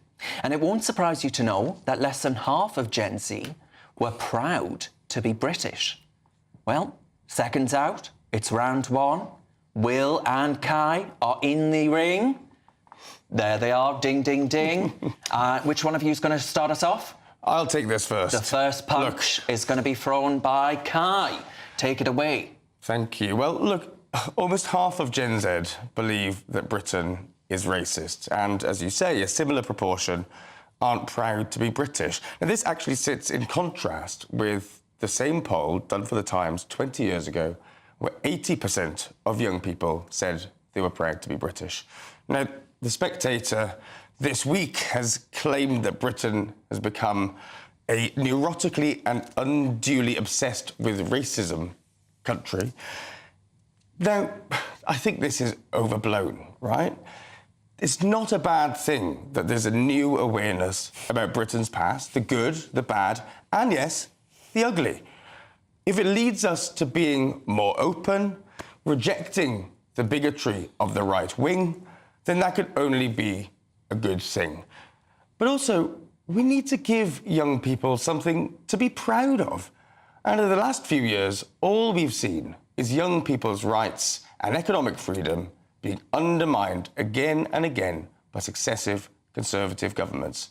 So I say, look, being aware of your past is a good thing, but let's shake that off and instill a new sense of optimism in our young people. Will, what do you think? I'm not really sure what the argument was there, but I'll have a crack at trying to tidy that up. The fact of the matter is that systemic racism is a nonsense. The reason why those polls are delivering the numbers that they're delivering is because people like Kai and the establishment have talked down this country for years and told young people that this country is racist. Unfortunately, because of that leftist diatribe in the education system, in the media, that is why you're seeing this from young people. But the real reality is that the British people are a kind, tolerant, good-hearted people. And here's an uncomfortable truth. The uncomfortable truth is for the last 20 years, it has been an advantage to be in an ethnic minority group. It's been an advantage getting into universities. It's been an advantage getting into jobs. It's been an advantage in terms of several different types of government benefits. We don't talk about that because it's uncomfortable. But the reality is that is now the case in society. And you know who is being left behind? It is the working class people of Great Britain. White, any sort of ethnic minority group, all of them. It doesn't really matter because you know what the left has done? They've completely forgotten about their initial creed, which was actually sticking up for the working class. And they've gone off on this identity politics nonsense. Why don't they get back and forget about this racist stuff and get back to actually focusing on people who are disadvantaged in terms of money, in terms of their living standards? That's where we need to get back to in society. Look, Will, I agree with you that this focus on racism and on race has been an imported culture war from the United States. Now, that's not from the left wing, by the way. That's from the right wing. No, it's from the right wing who are determined to pummel this agenda and to make people divided, hate each other. And I think that's quite an antithesis to what Britain stands for. But the fact is, Gen Z are aware of these things. They're aware of the ways in which Britain has been racist in the past and are keen to make up for that. Now, I don't see how this is such a bad thing. I don't see how this poll is that groundbreaking. People are aware of what's gone before them and keen to make a difference in the future. Now, I don't see how you can be against that. But of course, the tinfoil hattery comes out where you claim that the education system is entirely geared towards this. I just do not see that that's true. I'll open it up to the group. I'm getting the wrap-up symbol from Darren in the corner of my eye. I want to ask you both a question each. Kai, if this country is such a racist hellhole as Gen Z say it is, why are so many of your friendly new voters so desperate to come here? I don't really get the question. I mean, I think what I'm saying is we are a welcoming country. We are a welcoming country, but there still remains a degree of racism and anti-Semitism and all those different bigotries that needs to be rooted out. Which is the biggest group that's the perpetrator of said anti-Semitism? Well, I couldn't tell you. Do you know the statistics? It's definitely coming from Islam. That is where the growth. But that's still a tiny minority of British people. A tiny minority right? that you want to you know that's still single figures. The proportion of Muslims in this country is still single-figure percentages. Now, I wager you anything that any of your viewers would have assumed, given the coverage and given the attention focused on them. Follow up from that. In shows like this, that it would be much bigger. Follow up from that. Who on this panel is racist? We're all racist. Oh, for goodness. Oh, my God. I have sat here silently and endured this nonsense for the last 10 minutes. Let me just tell you, this is the most accepting country in the world. We have put behind us so much racism, and so much of that is in the past. Britain has... True. No, they cannot both be true at the same time. We are one of the most anti-racist countries in the world. We've done more for civil rights than any country in history, going back hundreds of years. I will not have it. Yeah. Well, my question for you is, the 11% that wouldn't fight for Britain, you are someone that moved to Britain and loved this country, but a lot of these young people are saying, what is there that's worth fighting for? And it's a difficult question. By the way, go and self-flagellate on your own in the corner. Speak for yourself. I'm not a racist. I know that everyone else, I think everyone here would say they're not racist as well. I'm sure they're right. Because about the history, because of the values. We're in a dark time in this country at the moment, but this is a country that has rebounded time and time again. This is a country that's done more for Western civilisation than any other. And I have immense faith that we can get back to a place where we were. I get so excited when I see a blue circle in London and see, penicillin was invented there, or the Bee Gees did a concert there, or whatever. This is a wonderful country, and I think we do need to remember that. And I think young people at times can forget that in these dark moments. Yes, one of our viewers says this country was far less racist before DEI and BLM. Well, actually, there was a poll that found out that Black Lives Matter made racial politics in this country more divisive. Yeah, so, I can get that. I can bet that. Right, okie dokie, still to come tonight. I've done biology GCSE, and I'm pretty sure So in the have I. textbook it said that there were. Well, maybe. If you But can't, not everything you learn at biology GCSE is true. Honestly, wait for it, wait for it. Up next, it's time for Bunch of Five, where the White House has posted a really lovely Valentine's Day message targeting deportations. You're with the Saturday Five live on GB News. Can't wait to get in that sea. Lovely and warm. Just like the feeling of having great travel insurance. All Clear Travel Insurance sponsors GB News travel destinations forecast. Heavy showers and thunderstorms affecting the Adriatic and Ionian Sea coastlines, and this could also bring a risk of snow to Croatia. This will be through Saturday and also into Sunday, where low pressure largely dominates. But as we head further west across the Mediterranean, it should be largely settled, bar a little bit of cloud and perhaps the risk of the odd shower across Portugal and northwestern Spain. But Madeira and Tenerife largely settled, and it remains largely settled into next week, with temperatures widely in the mid-teens. All Clear Travel Insurance sponsors GB News travel destinations forecast. Hello there, welcome to your latest GB News weather forecast from the Met Office.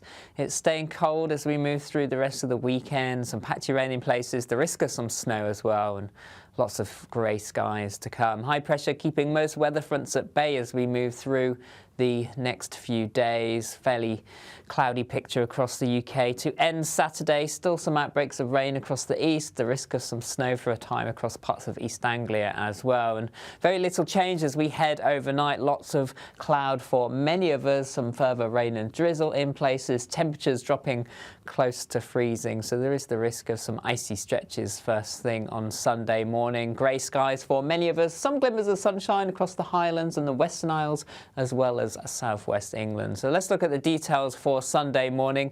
Showers across Orkney and Shetland as well as northern and eastern parts of mainland Scotland. The risk of some snow in there too. Sunshine across the west here and cloudy skies for Northern Ireland and northern parts of England as well. Fairly cloudy across the rest of England and Wales, some patchy rain in places, a few glimmers of sunshine towards the southwest. But those grey skies are likely to continue for most of us as we go through the day. A keen southeasterly wind making it feel chilly for many of us once more. A few glimmers of sunshine around the coast. Most places drier compared to Saturday, but the clouds thick enough for some spots of rain at times, particularly across Northern Ireland and eventually western Scotland. Temperatures 3 or 4 degrees in the east, up to 7 or 9 towards the west and southwest. Chilly start to Monday morning, some fog patches, some frost and ice in places too. As we go through the day, the cloud may break up a little more compared to the weekend to allow some brighter spells to develop, but rain soon moves in to Northern Ireland and snow across Scotland possible as we head through Monday and into Tuesday. Eventually, though, it will become milder. Mornings don't have to be tiresome, especially if you have the right company. Wake up to news as it happens, opinion and debate, and of course, a little bit of entertainment too. Because when the kettle's on, we're on. That's Breakfast on GB News, a show worth waking up for. Every morning from 6 a.m. Only on the People's Channel, Britain's news channel. We'll spread the news, you spread the word. Hi, I'm Michelle Dewberry, and my show is your opportunity to cut through all the noise and dive in headfirst to some robust debates. Ideas clash. Situation, No, isn't it? no, Because the failure is you're deliberately avoiding my point. Nothing's held back, And if you think this is the end of it, wait for more. and we do not shy away from the difficult stuff. Sometimes I want to shake people and say, if only you understood. So join me on Dubes & Co weeknights at 6 p.m, only on GB News, Britain's news channel.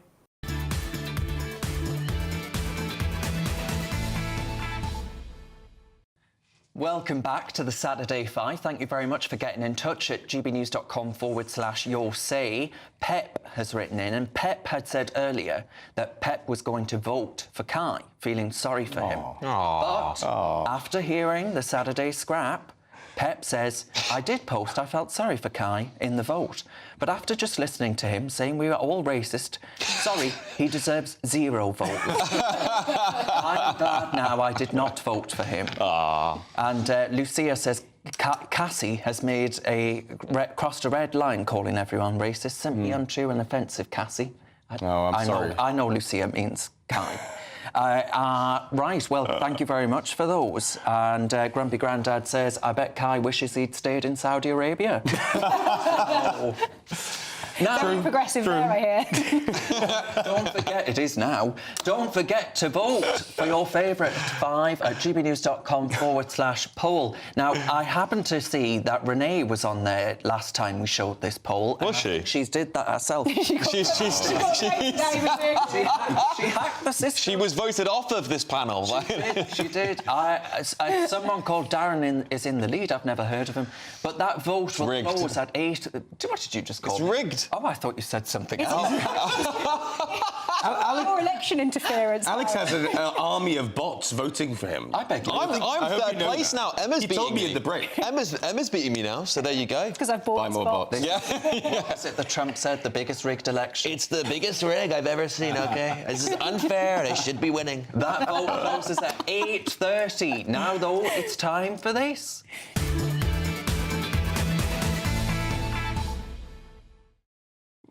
All right, Will.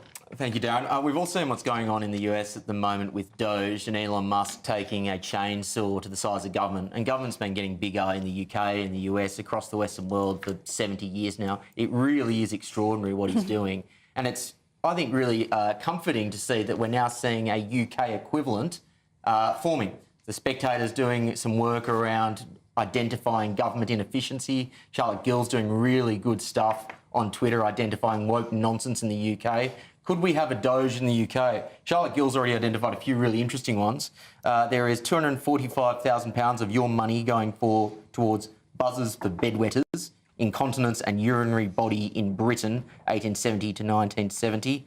£800,000 on a study that says the disproportionate representation of William Shakespeare in scholarship and performance has aligned early modern drama in the public mind with white, able-bodied, heterosexual, cisgender male narratives. What? Yeah, you're telling me. £800,000 decolonising the museum, digital repatriation of the Gadenloo collection from the UK to India. The list goes on.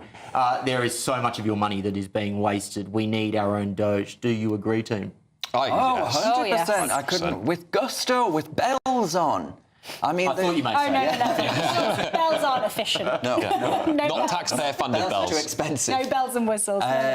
Listen, it's a gross abuse of the taxpayer. We are being squeezed like a cow's teat during the height of season. You can't help yourself, can you? You can't help yourself. For goodness sake. That's well said, Darren. Yes. I'll take over. So, Emma, your bunch of 5. Yes. Roses are red, violets are blue. Come here illegally and we'll deport you. That's what the White House has put on Instagram this week as the Valentine's Day message to potential illegal immigrants. And it got me wondering, because the New Culture Forum just put out an amazing documentary where they have exposed the involvement of those who come here from abroad and their disproportionate involvement in sex offences. It's something that we've been talking about for for weeks and weeks and weeks now. It seems to be permanently in the news.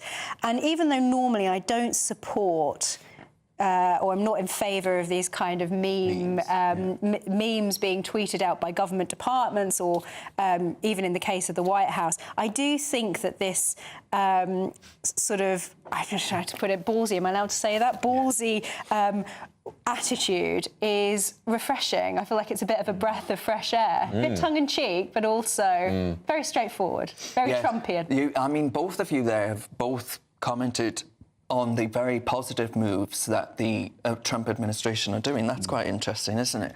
I want to hear Alex doing the Trump voice. No, I'm not getting enough votes. If you don't vote for me, you're not going to get any more Trump, OK? He's going to leave. He doesn't like losing. I don't like losing, OK? All right. Well, it was Joe Biden.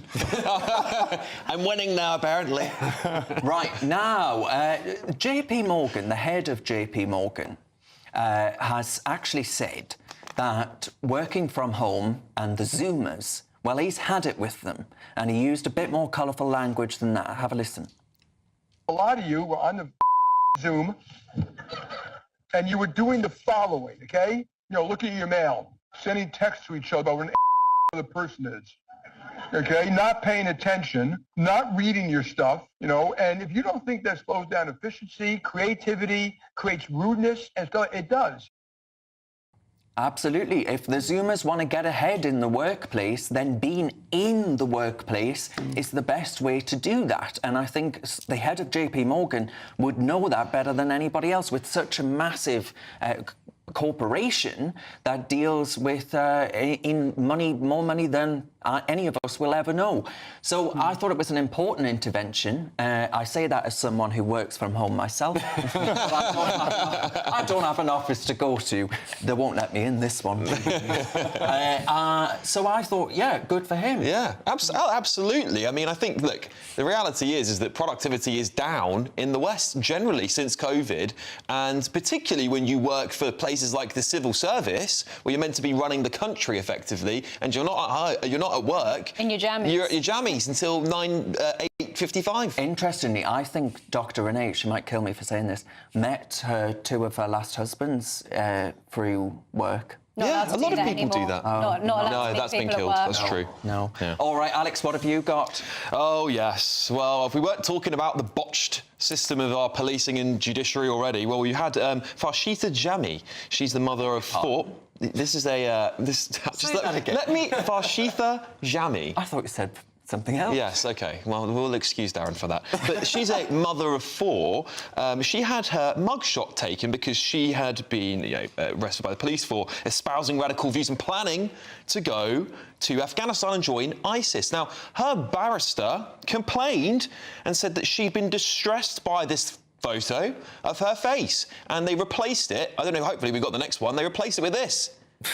I mean, it is just absolutely... Is this serious? This is serious. This is Britain in a nutshell. If this was anyone else and you got a bad mugshot and said, I don't like that, it's distressing, they tell you to jog on. But because she didn't like the picture, or was it she found it distressing? It offends her religious... Her words were... It was. That's why she's distressed. Yes. Well, I don't really care about terrorist distress. I don't care. I don't care. And that is the answer. Everything in Britain should... Everyone in Britain should say... British public find distressing terrorism. Yes, I do, particularly when you're planning on potentially martyring your 4 children who are born here. Anyway, over to Kai. Well, how do I follow that up? Talking about I don't care. Yeah. No, I've actually got... This is quite a good news story. A colony of beavers saved the Czech government £1 million after completing a stalled dam project. What's so funny? Maybe they could come over and do HS2. Well, exactly. The 7-year planning process and the funding secured didn't help the Czech government, as a new dam in the... Oh, I can't read that region's name. A new dam in the Czech Republic struggled to find the building permits. Well, a colony of beavers helped build the dam for them. Darren, hold your... Now, this is great. This is great news, no? And I agree. Let's get them over to build HS2. Let's get them over to sort out the, sort out National Rail. You know what, Kai? Not what I was expecting, but I agree. Great story. Yeah, absolutely. Bravo. This is Green You Party. are a man that is very pro-beaver. Yeah, you couldn't resist, could you? You couldn't stop. Beavers are very Oh good my government God. efficiency. Yes, So indeed. They they do really? in the civil maybe we found a service. way forward. They wouldn't be working from home. In the jammies. In the jammies, yeah. They'd be building. Build back build. Britain. Build back beaver. That's what Boris said, didn't he? Went, build back beaver. I'm glad you didn't say drill. No, the beaver's back in fashion. That's what we're saying. Oh. God. Just take it off air. Just cancel it. Still to come tonight. Which side are you on? Which side are you on? Side. Trigger Dancing is up next. You're with the Saturday 5 live on GB News.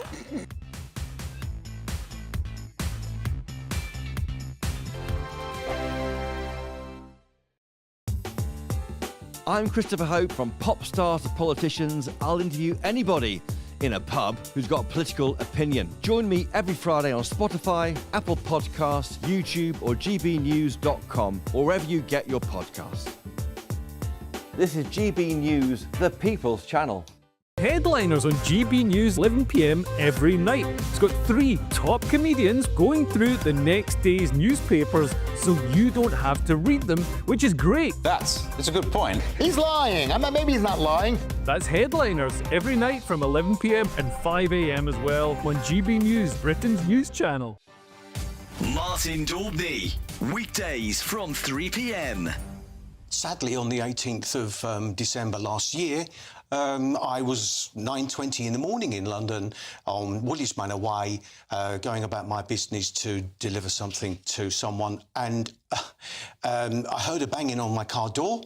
The handle was being rattled, but I locked my door in London, Martin, and the next thing I knew was a fist with something metal had just punched through the driver's window into my face and knocked me over to the passenger seat. I had a wonderful angel called Bobby, who was my witness, who saw it happen. We got to hospital in Essex. They couldn't deal with it because it was a bad injury, and I ended up in Moorfields Hospital on the 19th.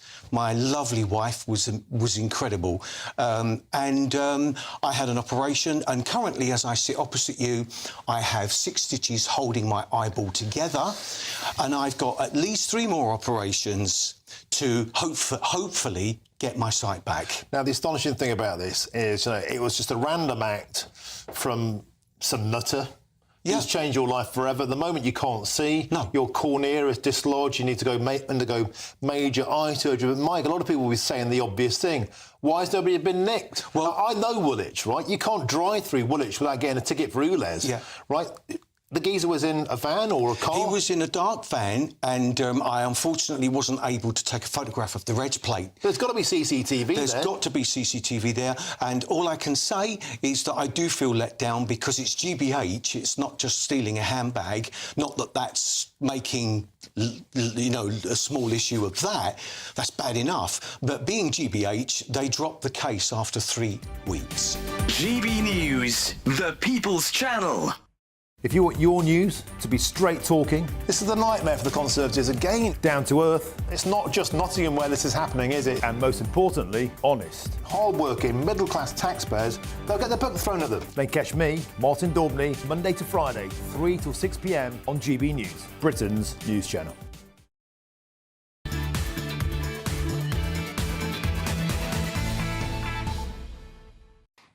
Welcome back to the Saturday 5. Coming up from 8 p.m, it's Ask the 5. You can send in your questions at gbnews.com/your say. Sarah's had some positive news. She says beavers were released this week at Rushton Lakes. So that's you are seeing the reintroduction of the beaver. They should start an infrastructure project. Yeah, well, they should get in the civil service. That's what they should do. Fill our potholes and do that. Right, and don't forget to vote for your favourite 5 at gbnews.com/poll. I see there Emma is pegging Alex in the level pegging. What? Level pegging. What? Level pegging. Someone's going to clip that. That's it. Alex. I'm moving countries. You can see on 37%, 22%, 17%, 22%, and 2%. That vote closes at 8. And you don't want to know what happens if I get ahead of Emma. All right. You don't want to know. Right, my friends, it's time for Triggered Tantrums, this week's best in huffing, puffing and blowing absolutely nothing down. If you thought toddlers were dramatic, just wait till you see this lot. Right, I'm gonna let Will take us away first, actually. Thank you, Darren. With that evil Donald Trump now in the White House, it's so inspiring to see this resistance movement being run from the left today, and I was roused by the latest protest in the US. Can we get that clip up of that protest recently? Oh, which side are you on? Which side are you on? Tell me, which side are you on? Which side are you on? We'll fight against George. We'll fight Elon Musk. No Elon's kept within our walls. We'll fight from dawn to dusk. Which side are you on? No, I'm not singing that. Which side? Okay, maybe I will. Might change my Which side? Okay. Yeah. Anyway. Rousing stuff from the left. I'm sure that they will be back in the White House in no time. They are seriously inspiring the masses. Okay. Beautiful. Emma, it's like the new Bob Dylan film. Yes, it is. Emma, what have you got? I think we should just go straight to the clip. If we can. I pray that the peace of God will win out and overcome the madness that is attempting to take over this nation. And I will say to you, beloved, no one likes violence, but sometimes violence is necessary. When Elon Musk forces his way into the United States Treasury and threatens to steal your personal information and your Social Security check, there is the possibility of violence. Sometimes the devil will act so ugly that you have no other choice but to get violent and fight. Well, that there was a Dr. Steve Caudle, I think I'm saying his name correctly. He is a reverend at a Baptist church in Chattanooga, and he does not like Elon Musk very much. So much so that he seems to think that Jesus might be okay with violence. That seemed to be what he was saying, wasn't it? Oh, dear. Can they hear themselves? Yeah. It's quite I think he was like calling him the devil. He was like calling Elon Musk the literal devil. I mean, it's a bit unhinged. Bit extreme. I mean, bit over the top. Kai, even you couldn't defend that, surely. Look. He's about to, everybody. I can see the mental... He's finally lost for words. Absolutely, we condemn violence, but the history of rights being won has been one of sometimes violence, sometimes peaceful struggle. So I understand why he said that, but it is completely wrong to advocate violence against... to government efficiency. Yeah, exactly, yeah. I fail to see how government efficiency leads to Jesus Christ would support There's a whole violence. plethora of other things, as you know, that Elon Musk has been doing over the past few months. Okay. None of which justifies violence. There's a radio station called LBC. I've never heard of them, but they had this to say about biology. I've done biology GCSE, and I'm pretty sure So in the have I. textbook it said that there were. Oh well, maybe. But not everything you learn at biology GCSE is true. There's two genders in the textbook, and one of them was male, and the other one was female. But Aaron, when you do science, as you know, when you get to A level, you learn that some of the things you learned at GCSE weren't true, or you were taught it in a reductive way. When you get to degree, you learn that some of the things that you learn at A level were reductive or not quite true. Yeah. And she goes on there to say that biology is far right. She actually says to this viewer, this listener... Presumably what she's saying is that by the time that you get to a really advanced state of knowing science, that you discover that actually there is no male and female. Exactly. That's where she's exactly. No, she then says that because you believe in two genders, that you've become conditioned by the far right. Yeah, which is absolutely bonkers. This is the thinking of the sort of wacky left. I mean, Kai, when are you getting your slot on LBC? It's not rocket science to argue that that biology, that sex, that science is more complicated than a simple yes or no, black and white answer. But it's not, though, That's is it? all she's saying. It's not. That's all she's saying. It's definitely not rocket science. And I think you ask the biologists, the people who actually specialise in these areas, and they'd say, Kai, I think it is pretty simple, actually. There are men and there are women. Now, there are also Burkes. Now, don't go anywhere. Coming up, it's the Saturday 5 Extra. We're going to let our hair down. Anything can happen. What could possibly go wrong? So get yourself ready. I'll be back with a pint in just a second. 5, let's move. Ooh.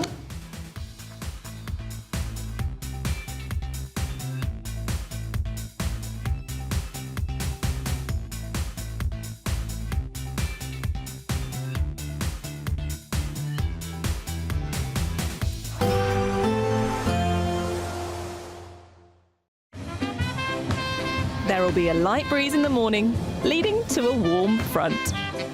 Boxed heat pumps, sponsors of weather on GB News. Hello there, welcome to your latest GB News weather forecast from the Met Office. It's staying cold as we move through the rest of the weekend, some patchy rain in places, the risk of some snow as well, and lots of grey skies to come. High pressure keeping most weather fronts at bay as we move through the next few days. Fairly cloudy picture across the UK to end Saturday. Still some outbreaks of rain across the east, the risk of some snow for a time across parts of East Anglia as well. And very little change as we head overnight. Lots of cloud for many of us, some further rain and drizzle in places, temperatures dropping close to freezing. So there is the risk of some icy stretches first thing on Sunday morning. Grey skies for many of us, some glimmers of sunshine across the Highlands and the Western Isles, as well as southwest England. So let's look at the details for Sunday morning. Showers across Orkney and Shetland, as well as northern and eastern parts of mainland Scotland. The risk of some snow in there too. Sunshine across the west here, and cloudy skies for Northern Ireland and northern parts of England as well. Fairly cloudy across the rest of England and Wales, some patchy rain in places, a few glimmers of sunshine towards the southwest. But those grey skies are likely to continue for most of us as we go through the day. A keen southeasterly wind making it feel chilly for many of us once more. A few glimmers of sunshine around the coast. Most places drier compared to Saturday, but the clouds thick enough for some spots of rain at times, particularly across Northern Ireland and eventually western Scotland. Temperatures 3 or 4 degrees in the east, up to 7 or 9 towards the west and southwest. Chilly start to Monday morning, some fog patches, some frost and ice in places too. As we go through the day, the cloud may break up a little more compared to the weekend to allow some brighter spells to develop, but rain soon moves in to Northern Ireland and snow across Scotland possible as we head through Monday and into Tuesday. Eventually, though, it will become milder. Even though we'll see a cloudy start, it'll be a bright outlook for the rest of the day. Boxed Solar, sponsors of weather on GB News. Want to be one of 2 lucky Great British Giveaway winners? That's right, you could win one of 2 prize bundles, which includes a brand new iPhone 16, £500 in shopping vouchers to spend in your favourite store, and an incredible £10,000 in tax-free cash to spend however you like. What would you spend that cash on? For another chance to win, text cash to 63232. One entry costs £2 plus 1 standard network rate message, or text bonus to 63232. 5 entries cost £5 plus 1 standard network rate message. Go to gbnews.com/win. Entries start from just £2. Call 0903 681 3232. Calls cost £2 plus your network access charge, or post your name and number to GB11 PO Box 8690 Derby DE1 9TT. UK only. Entrance must be 18 or over. Lines close at 6 p.m. on the 7th of March. Please check the closing time if listening or watching on demand. Good luck. It's Patrick Christys tonight, and here we do things differently. It's explaining the absolute madness of this, doesn't it? It's explosive. I mean, this is very good. It's lively. 850. Your government sat there short and it did nothing. It's controversial. And the Middle East has been in turmoil since before I was born. It's everything you need to kickstart your evening. Everyone's had their Weetabix tonight. I love to see it. That's Patrick Christys tonight, weeknights from 9 p.m. Only on GB News, the People's Channel, Britain's news channel. In the GB Newsroom, we bring you the news as it happens. With our team of dedicated journalists across the UK, we're ready to keep you up to date with what's happening every half an hour, every single day. Bulletins here on GB News, the People's Channel. Britain's news channel. Hi, I'm Michelle Dewberry, and my show is your opportunity to cut through all the noise and dive in headfirst to some robust debates. Ideas clash. Situation, isn't it? Because the failure is you're deliberately avoiding my point. Nothing's held back, And if you think this is the end of it, wait for more. and we do not shy away from the difficult stuff. Sometimes I want to shake people and say, if only you understood. So join me on Dubes and Co weeknights at 6 p.m. only on GB News, Britain's news channel. Join me, Nana Akua, for an informative, interactive news programme with a difference. It's fun. No, he didn't say that, Dave. I'm so surprised. I think there's an element of truth to that. Join me from 3 p.m. every weekend, only on GB News, Britain's news channel. Headliners on GB News 11 p.m. every night. It's got 3 top comedians going through the next day's newspapers so you don't have to read them, which is great. That's a good point. He's lying. Maybe he's not lying. That's Headliners every night from 11 p.m. and 5 a.m. as well on GB News, Britain's news channel.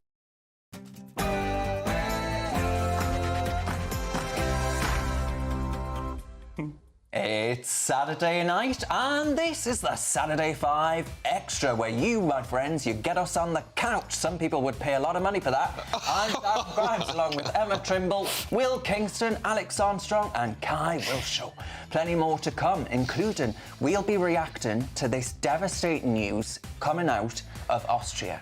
A Syrian asylum seeker is suspected to have killed a teenager and injured 5 in a knife attack. We'll be going live to Austria very soon indeed. We'll also look at your questions. Keep them coming in. It's 8 p.m. and this is the Saturday 5 Extra.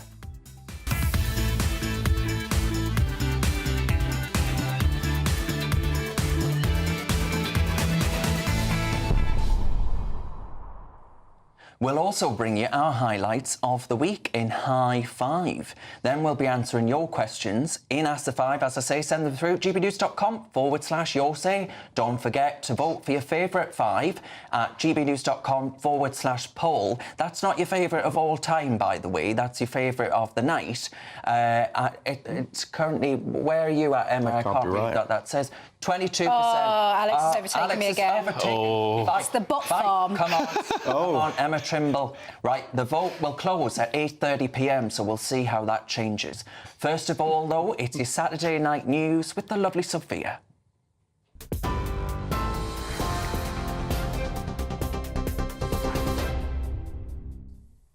Darren, thank you. Good evening. It's just gone 8 o'clock. These are your headlines. A Syrian man has stabbed 5 people in southern Austria, killing a 14-year-old boy.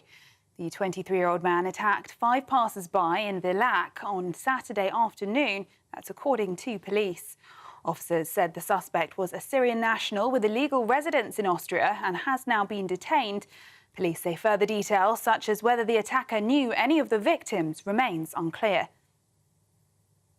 Meanwhile, a mother and her 2-year-old daughter have died after a car was rammed into a crowd of people in Munich on Thursday. German police have said the 37-year-old woman and her child are the first fatalities from the incident, which injured at least 30 others. The suspect, an Afghan national, was detained at the scene. He was identified in local media as Farhad N. Now, back in the UK, the suspect in the Valentine's Day shooting of a woman at a pub in Kent may have entered the water at the Dartford crossing, according to Kent police. It's after a woman in her 40s died following the shooting at the Three Horseshoes pub around 7 o'clock last night. A murder investigation is now underway, with police confirming they found a vehicle and a firearm on the Dartford crossing linked to the incident. In other news, David Lammy has said the UK is committed to an irreversible pathway for Ukraine towards NATO membership. Speaking at the Munich Security Conference, the Foreign Secretary said NATO membership is the cheapest and best mechanism to secure peace, not just in Europe, but across the Atlantic. The UK Foreign Secretary also says he and US Vice President J.D. Vance agree Ukraine must be part of any peace talks with Russia. But the Ukrainian president has called for the creation of an army of Europe to guard against Russia. Thankful to the United States, big donations and big support during 3 years of the war, bipartisan support, and we are very thankful to EU. For us, it's a similar big strategic partner. We are part of Europe, of the continent, and we will be part of EU, and that's why for us, the voice of Europe, EU leader, they helped a lot. That's why we need, in any case, in any diplomacy, in the future, the future is not only the result, the future is the way, and on this way we have to go shoulder to shoulder with Europeans. And world number one, Yannick Sinner, has been handed a 3-month ban from tennis after settling a doping case with the World Anti-Doping Agency. The Australian Open champion tested positive for the banned substance clostebol last year, but was found to have been inadvertently contaminated by his physiotherapist. Authorities had initially sought a ban of up to 2 years, but agreed to a reduced suspension after accepting Sinner had no intent to cheat. He will miss major tournaments in the US and Europe, but can return in May for the Italian Open. Those are the latest GB News headlines. Now it's back to the Saturday 5. For the very latest GB News direct to your smartphone, sign up to News Alerts by scanning the QR code or go to gbnews.com/alerts.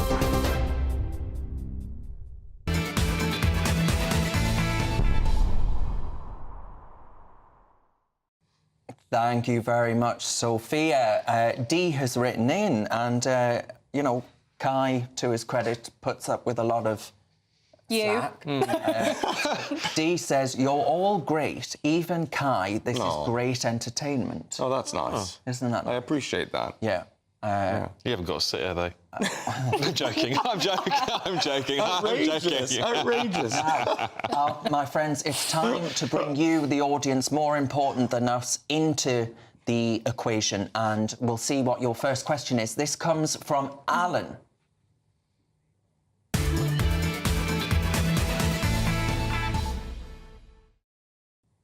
Oh, I'll do that one more time. This comes from Alan. Good afternoon, panel.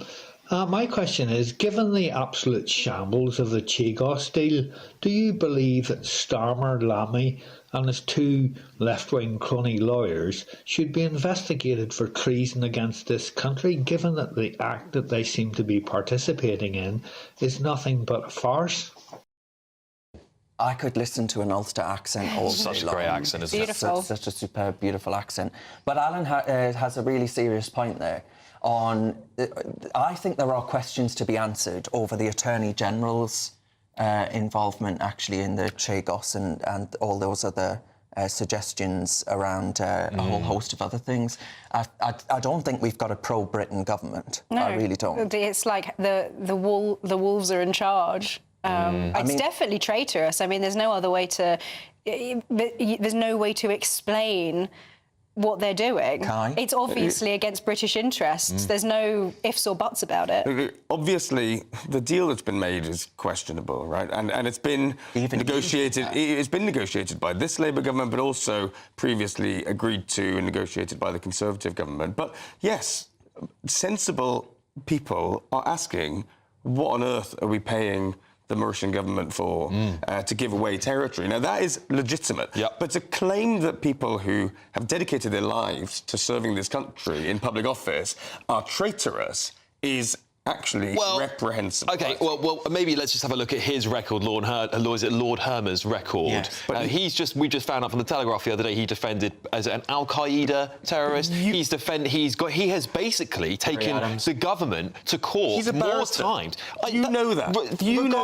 Regardless, you do also sometimes get to pick the cases that you do. And regardless of that, Keir Starmer should have put a lawyer in charge who has taken the government more times to court than imaginable. Eventually, you do need to start asking, why do they always side with Britain's enemies? Correct. The Jerry Adams thing actually makes me feel physically sick. Me too.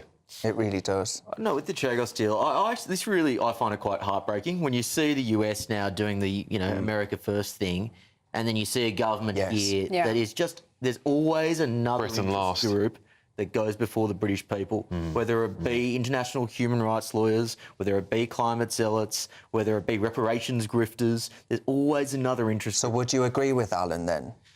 I think there needs to be an investigation into this absolute scandal. And I was reading in the Telegraph the other day that this could actually be subject to judicial review, which never happens in foreign policy matters. But it has been so poorly done that this could actually break that long-standing precedent and be investigated under judicial review. I hope America buys it off us and then keeps it forever. The contrast is painful. It is painful, but it's good as well. I think the Trump administration is the best thing that could have happened to us. Us common sense Brits, excuse me, my wine's gone down the wrong way. If for common sense Brits that actually want to fight back, and this is the perfect contrast. Right, the next question comes in from David. Good evening, David. Hi, David from Watford. I'd like to ask the panel if they think Donald Trump intervening in the war into Ukraine by only talking to Vladimir Putin will actually help bring the situation to a successful conclusion, or do you think he's just going to make it worse and empowering Vladimir Putin to believe he's got the right to continue? Well, that's David there. Where we were discussing this earlier, Emma, you've got a view on Ukraine. Well, if I'm correct, he has actually spoken to Zelensky, and there isn't a suggestion that they are Zelensky had said, "Oh, he didn't speak to me first." But also, if he wants to solve the problem, he's probably going to need to start with the aggressor, right? And so, and also now that we've just seen, and we were talking about this earlier, but it's quite clear from what J.D. Vance has said, is that they're not planning on going over the Ukrainians' heads. That it doesn't seem like it would be possible for them actually to reach some kind of settlement without involving the Ukrainians. But it is fair to say that their stance is vastly different from the Democrats' stance. Yeah, but I think, you know, I have been unequivocal about being on the side of the Ukrainians in this. I think it's in our strategic interest to stop Russia from violating the sovereignty of other countries. But I also think that actually Donald Trump has a proven track record, even if you just look at the Abraham Accords. Peace through strength. He knows how to deal with these people. And actually, there are no worse warmongers than the American Democrats. They have a worse track record in this stuff than anyone. Very true. So I think that we should wait and see what they actually do before jumping to the conclusion. You are a fan of a bloodbath, Kai. You are someone that backed Tony Blair to the hilt. You said, oh, weapons of mass destruction, when actually it was only a weapon of mass delusion. Well, I was only 3 years old when Tony Blair got elected, so not really sure you can make that comparison. But no. Look, Donald Trump claims to be this big deal maker, but immediately in the call with Putin and in the days since, he's given away the threat of NATO accession for Ukraine, and also has said that anything before, well, Pete Hegseth said that anything before the borders of before 2014 of Ukraine are basically what they're going to get, are sort of the picture, rather. So spare me this idea that Donald Trump is negotiating this grand bargain. We don't know he's given away the main negotiating tactics that Europe and the US had, and he's playing us for fools. I think you have to remember Donald Trump is the best negotiator. I mean, he's literally just managed to force multiple countries that were doing very bad deals with America to concede within 24 hours. Now, also, I'd like to make the point that America is what is standing between Ukraine and complete control by Putin. If it wasn't for America's $350 billion dollars, as Trump puts it, this war would be over in weeks. It's absolutely the case. Let's be realistic about this. America is fighting this war. America is funding this war. Of course, what's going to happen is the two people who are actually fighting this war are going to talk, and that is the Americans and the Russians. Ukraine is in the middle. No. The idea that America is the principal funder of the war in Ukraine against Russia. Yeah, but this is just a fact. But the idea that that's insurmountable is ridiculous. But for only $100 per European person, you could continue and plug the gap that the US would have avoided. I'll let you be the one to sign that check. Darren, can I pick up on that? Say we were to do that. Say every European puts forward $100. What next? Where does that end? It doesn't. It doesn't. That's the problem with this war. The point. It cannot be won. That's a serious question. If that was to happen, where does that end? But there has to be a serious accommodation to Ukrainian needs. So, for instance, giving up all the territories that Russia controls, giving up a NATO accession, is that really acceptable? No. What would be acceptable is a peace that actually gives away more, that actually takes some of the concessions that Russia is not willing to make. I don't want to give away Ukraine. And is a give or take.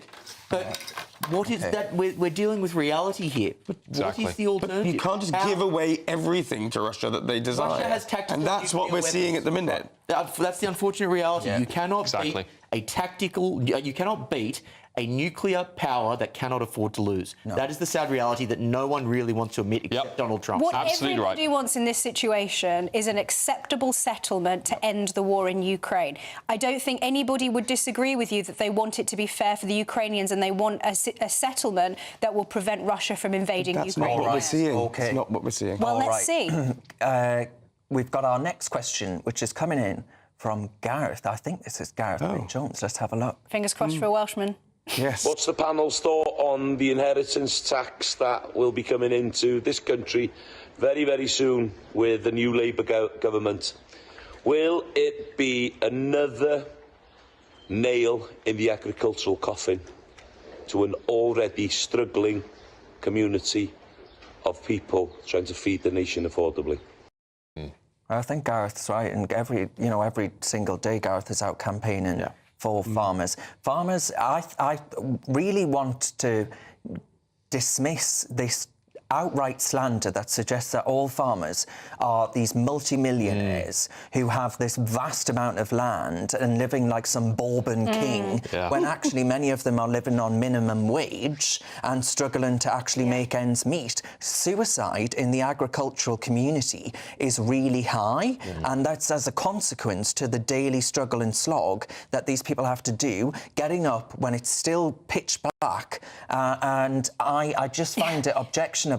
Keir Starmer yesterday, and this really annoyed me actually, I nearly swore there, he said, do farmers not use the NHS? Do farmers not want to fund the NHS? Do they not want to get waiting lists down? The amount of money that you are extracting from farmers has already been spent abroad on net zero, on a whole host of virtue signalling products, you absolute pillock. Typical communist. Half a billion to foreign farmers. Yeah, that's more than what he would raise from the inheritance tax. And the irony, of course, is that this government don't count farmers as workers, but they count these civil servants working, jammies as workers. It's all we've got to ask a Welshman. Yes. Come on, Kai. Gareth. No, look, this policy has clearly been dusted off in the Treasury at some point, handed to Rachel Reeves. It's been completely ill thought out.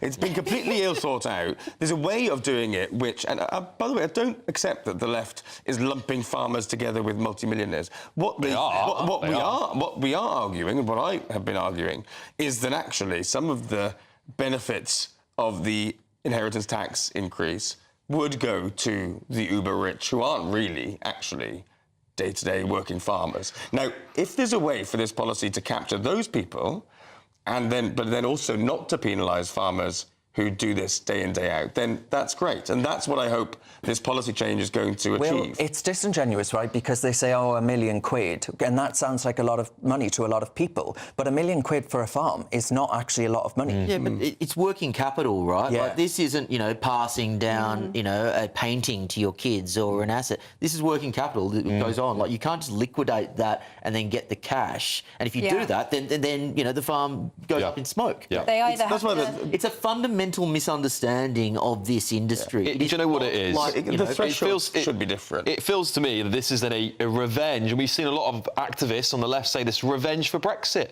because farmers were more pro-Brexit. I've heard it so many. It's been spoken about on national broadcast. To do with net zero. Yeah, or something to do with net zero. What's going to happen? The farmers, in order to pay the inheritance tax, because they can't sell off things like their tractors, which are what's going to put them over that £1 million anyway, because those things cost like £800,000. It's very easy for a small farm to go over that threshold. They'll have to sell off some of their land in order to do that. It won't become a productive farm anymore. Who are they going to sell it to? Because there are going to be no farmers who can afford to buy it. Yep. So maybe it's going to be bought up by companies like BlackRock, so they can use it as a carbon sink. Or some energy companies with friends with Labour, perhaps. Or maybe tinfoil hat. Tinfoil hat. Founder of Microsoft. Maybe he wouldn't mind a little one or two. All right, up next, we're going to get the update, my friends, on that horrible, horrible, horrible news, tragic news, of a stabbing in... It's not tragic, actually. Do you know what it is? I'm sick to death of reading stories like this every single week. Yeah. But we get to a top journalist in just a moment in Austria. He'll join us. You're with the Saturday 5. We're live on GB News.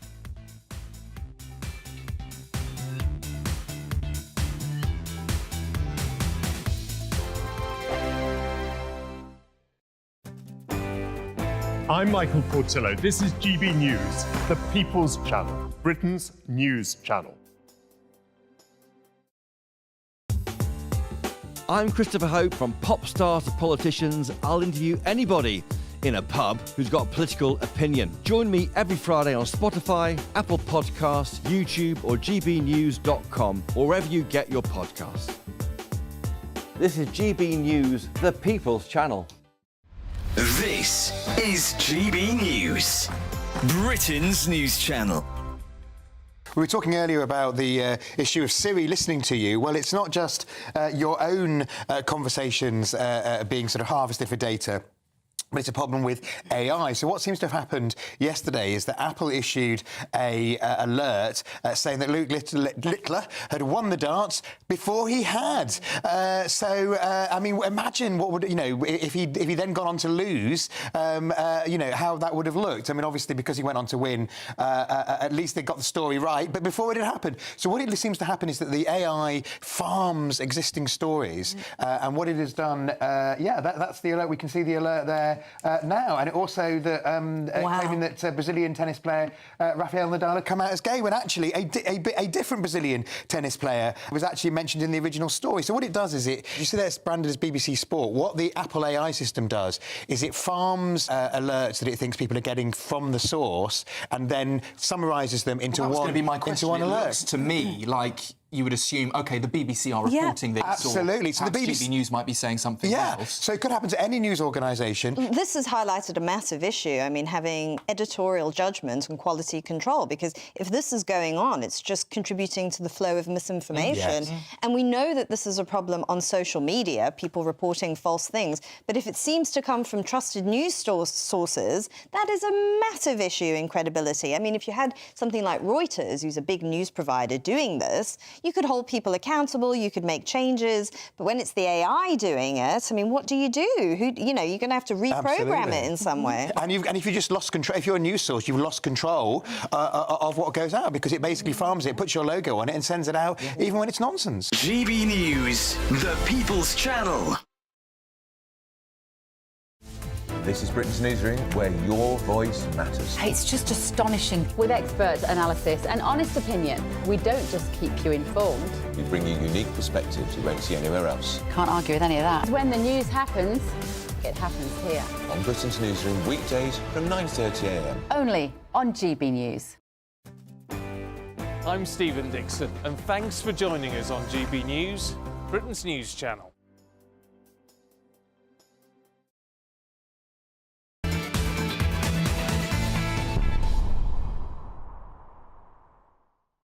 Welcome back to the Saturday 5 Extra. Now, this is a fun show. I think it's unique to GB News, and I am delighted to be a part of it each week. But sadly, sometimes events that happen out there in the real world, a world that has been brought about and forced upon us by a out-of-touch cabal that has actually allowed this to happen, I'm afraid to say. Yep. I would argue that the 23-year-old Syrian that has stabbed several people on a street in the centre of the Austrian town of Villach, I assume that's the pronunciation, forgive me if it isn't, on Saturday, which has killed a 14-year-old boy, 14 years old, and injured 4 other people.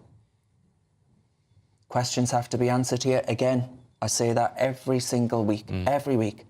And police have confirmed all of this. The officers have also said that the suspect was a Syrian national with legal residence in Austria and has since been detained. Well, joining me now is Dr. Ralph Scholhammer, the head of the Centre for Applied History at the MCC Budapest, who is in Vienna. Ralph, thank you very much for joining me. I'm sorry it's about such a depressing topic. I did want to talk to you about the German federal elections and other things, but we'll stay in your beautiful country. Ralph, I've spoken to you about things like this before. What just happened in Munich over recent days that even the Vice President has addressed, of course, is really prescient too. When will we just say enough is enough, Ralph? Well, let me begin with a short anecdote, because this is what I'm fearing. A couple of years ago, I did an interview with a Mexican journalist, and she worked in Sinaloa, right, where the Mexican drug cartels are very active. And she said one of the surprising things with the population there was that they got used to the violence, right? You had people hanging from lampposts, you had all these very often public displays of violence by the cartels. And at some point, newspapers barely reported about it because people got used to it. And this is what I fear for Western Europe. I'm with you. I say, at some point, we should lose our patience. People should say enough is enough. But I'm afraid we're going to enter into a phase where we say, to quote Sadiq Khan, well, this is just what it means to live in a multicultural society. You have your weekly stabbings, you have your monthly terrorist attack. And by the way, I'm not exaggerating here. Yeah. The Spectator recently showed a statistic. In France, every day, not every week or every month, there are 120 knife attacks. We don't even know the name of the victims anymore. There was a 14-year-old boy named Elias killed in France. An 11-year-old girl named Louise. There was a 37-year-old mother and a 2-year-old child now did die after the car attack in Munich. Now we have a 14-year-old boy in Villach. And by the way, many of these towns and areas, Munich, Villach, in France, that's rural areas. We were told that yes, this happens, but it's only in the urban areas, right? There are millions of people. It's very dense, and there these things can take place. But now it's spreading. Now you can know Aschaffenburg, which happened, right, where the child and the man who tried to protect the child were stabbed by a migrant from Afghanistan. I mean, That's a city with 22,000 or thereabouts inhabitants. Those are not large cities. It's now the province suffers the same as the urban areas. So how responsible then do you... Because European leaders yesterday, Ralph, as you well know, in response to J.D. Vance's very robust remarks on how Europe needs to wake up, the European politicians, Guy Verhofstadt, but others in the German cabinet, for example, have actually criticised J.D. Vance for said remarks.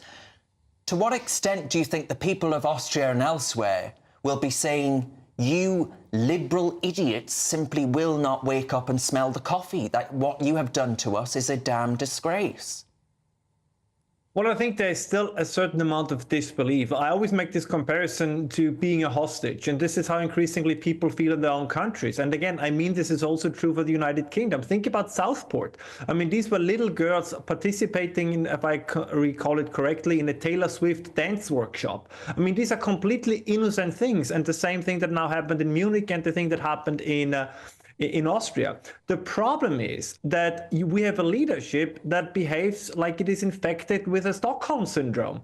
Every time this happens, instead of pointing towards the perpetrator and also pointing to the statistically relevant background of these perpetrators, because certain groups, certain areas from where these people come from are overrepresented. And we haven't even talked about other crimes that are happening. No. It's always the same. No. We have to be careful. This could support the far right. This could mean that the far right wins the next elections. Well, maybe the far right is actually right, at least on that issue. But far right, extreme right, hard right, whatever they want to call it. Yeah, whatever the definition is these days. Exactly.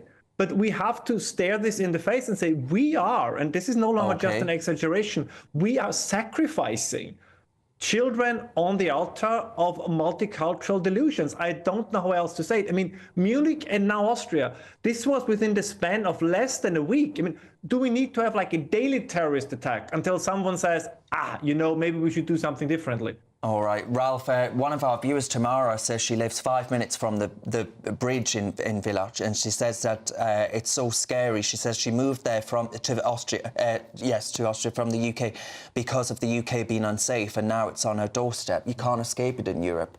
Kai, I'm going to bring you in. You've heard what Ralph has to say there. Do you think European politicians should take a certain amount of responsibility for everything that keeps continuously happening? No, and I think that is such a knee-jerk reaction. Look, the majority of crimes that happen in this country are committed by white people. And yet it seems to me that we always hear about these stories about crimes by refugees or by asylum seekers or by foreign-born nationals. Why is that? I think you all have to ask yourselves, why is that? And I think it is actually more to do with the stories that the media decides to focus on rather than actually addressing the fundamental issues. Will, you ask your question. You wanted to ask Ralph a question as well. Do we still have Ralph? Yeah, we still have Ralph. We still have Ralph. I was about to get stuck. No, you can come back to Kai. I too would like to get stuck into Kai. Go ahead. We'll put a pin into that. Yes, you've got plenty of time to come back to Kai. But, Ralph, the thing which I find difficult to understand is about 10 years ago, Merkel came out and said that multiculturalism had failed. I remember David Cameron saying something similar at the same time. I remember Macron, Sarkozy saying something similar. So it's not like that they haven't acknowledged that the multiculturalism project has failed.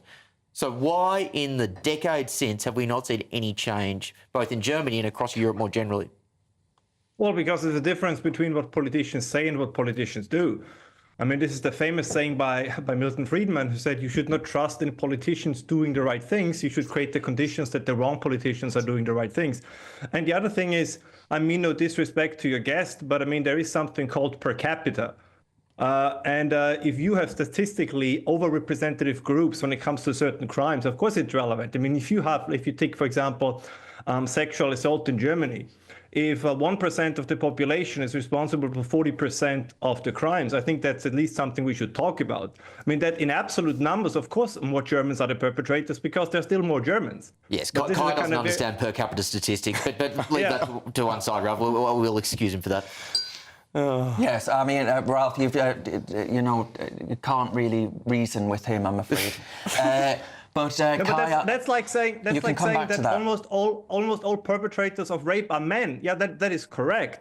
But I mean, there is more to that, right? This is completely absurd. We have the numbers from Italy. Like 50% of the crimes are committed by 8% of the population. Shouldn't we take a look at that 8%? This is completely absurd. We would never say, oh, well, that's just happened. Everybody could be guilty. No, of course, everything has a story, and we have statistical reliable data to just say, well, that's just what the media picks. And that's a little bit dishonest. Kai? Yeah, no.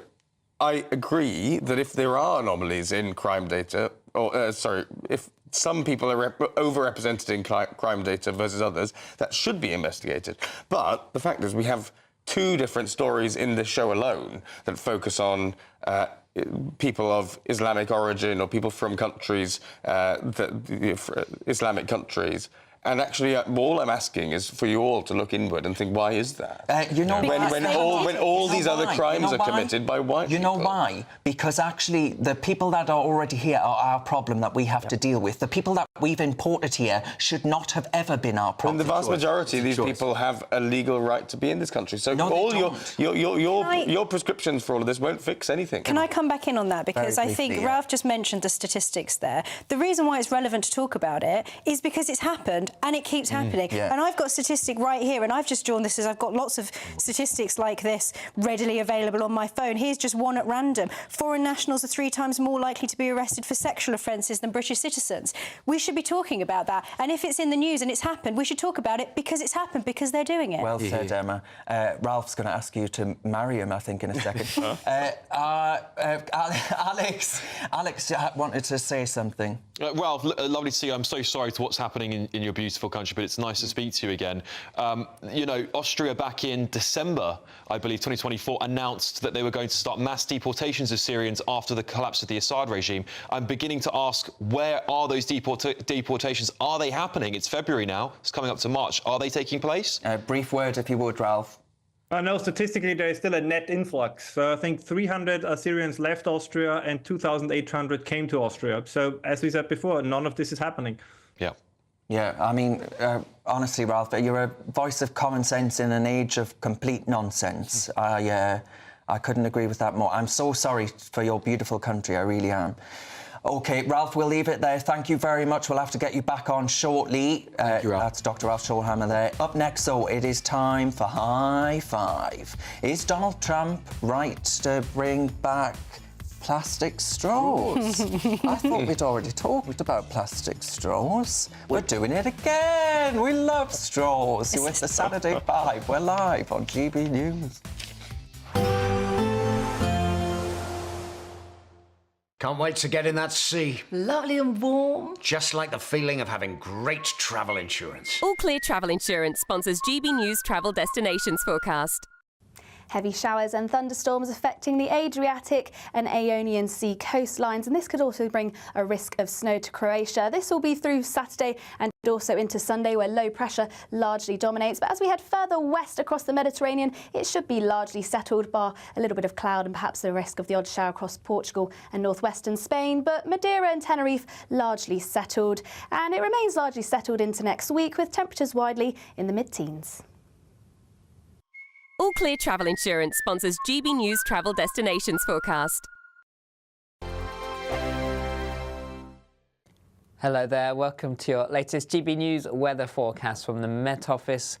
It's staying cold as we move through the rest of the weekend, some patchy rain in places, the risk of some snow as well, and lots of grey skies to come. High pressure keeping most weather fronts at bay as we move through the next few days. Fairly cloudy picture across the UK to end Saturday. Still some outbreaks of rain across the east, the risk of some snow for a time across parts of East Anglia as well, and very little change as we head overnight. Lots of cloud for many of us, some further rain and drizzle in places, temperatures dropping close to freezing, so there is the risk of some icy stretches first thing on Sunday morning. Grey skies for many of us, some glimmers of sunshine across the Highlands and the Western Isles as well as southwest England. So let's look at the details for Sunday morning.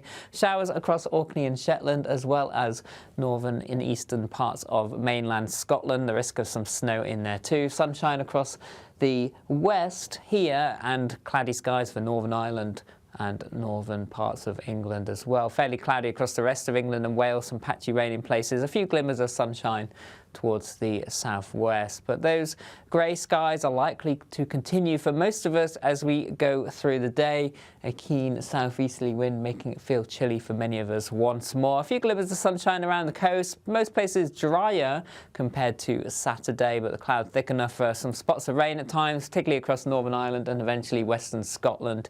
Temperatures 3 or 4 degrees in the east, up to 7 or 9 towards the west and southwest. Chilly start to Monday morning, some fog patches, some frost and ice in places too. As we go through the day, the cloud may break up a little more compared to the weekend to allow some brighter spells to develop, but rain soon moves in to Northern Ireland and snow across Scotland possible as we head through Monday and into Tuesday. Eventually, though, it will become milder. It's Patrick Christys tonight, and here we do things differently. It's explaining the absolute madness of this, doesn't it? It's explosive. I mean, this is very good. It's lively. 850. Your government sat there, Sean, and it did nothing. It's controversial. And the Middle East has been in turmoil since before I was born. It's everything you need to kickstart your evening. Everyone's had their Weetabix tonight. I love to see it. That's Patrick Christys tonight, weeknights from 9 p.m. Only on GB News, the People's Channel, Britain's news channel. Hi, I'm Michelle Dewberry, and my show is your opportunity to cut through all the noise and dive in headfirst to some robust debates. Ideas clash. Situation, no, isn't it? Because the failure is... You're deliberately avoiding my point. Nothing's held back. And if you think this is the end of it, wait for more. And we do not shy away from the difficult stuff. Sometimes I want to shake people and say, if only you understood. So join me on Dubes & Co. weeknights at 6 p.m. only on GB News, Britain's news channel.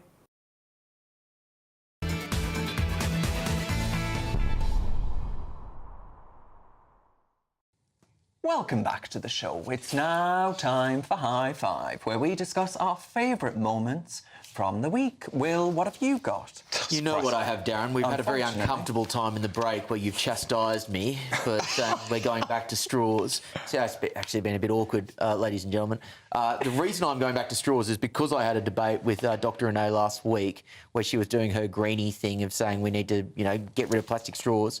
And Trump, in what I think one of the great executive orders of all time, has said we're going back to plastic straws. And on the GB News Saturday 5, we are also going back to plastic straws.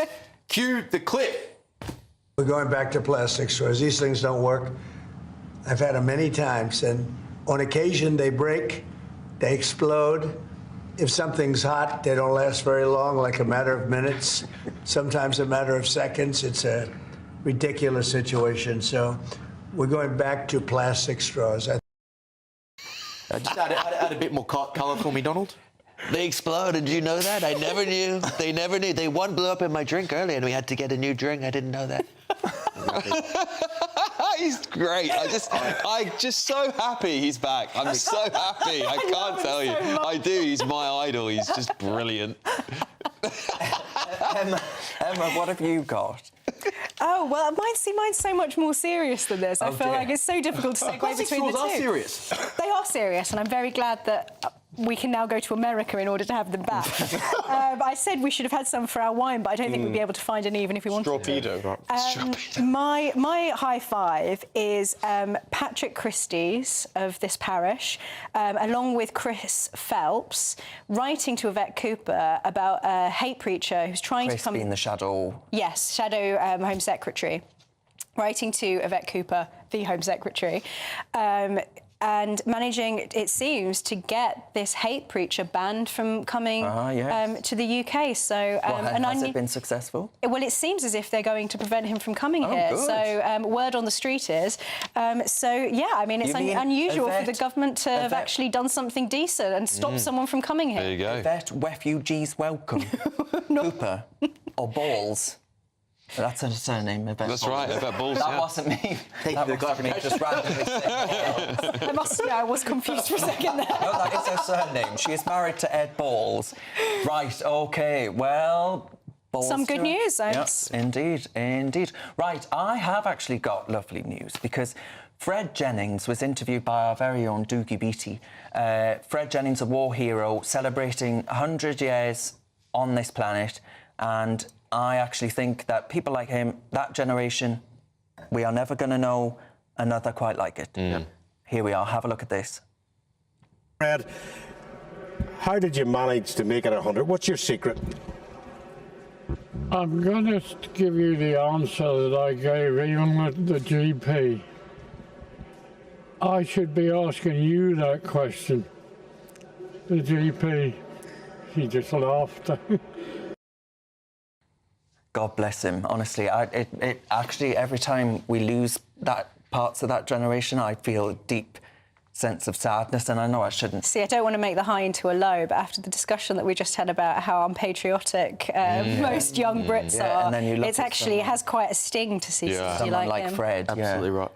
Alex, what have you got? Oh, yeah. So, Elon Musk, who is prolific for having children, I think he had 12 up until recently, the last time I counted, has a 13th child. Is it Ashley St. Clair, I believe, a conservative commentator in America, has claimed she has given birth to Elon Musk's 13th child and has been raising that child for 5 months. And you know what? This is great news, and I'll tell you why. Elon Musk talks a lot about the population crisis in this planet, and he is doing his part. Let's put it that way. 13th child. And actually, you know what? I think if you've got the money and the parents are clearly happy to raise the child, then why not? Someone's got to populate Mars. Someone's got to populate Mars. It's going to be Elon. The woman on screen there is a conservative. Apparently, she's a conservative manga commentator. She looks like Dita Von Teese in that picture. She's one of the kind of really burlesque dancer. Conservative Twitter profiles in America. And as I understand, a very lovely person. I'm sure she is. Good for her. Has Musk confirmed this? No, but apparently, actually, Emma and I were talking about this earlier before the show, and apparently there was rumours that the press were going to leak this, and she's got ahead and gone, do you know what? You're all about to talk about it, so I'm going to say it first, which is good for her.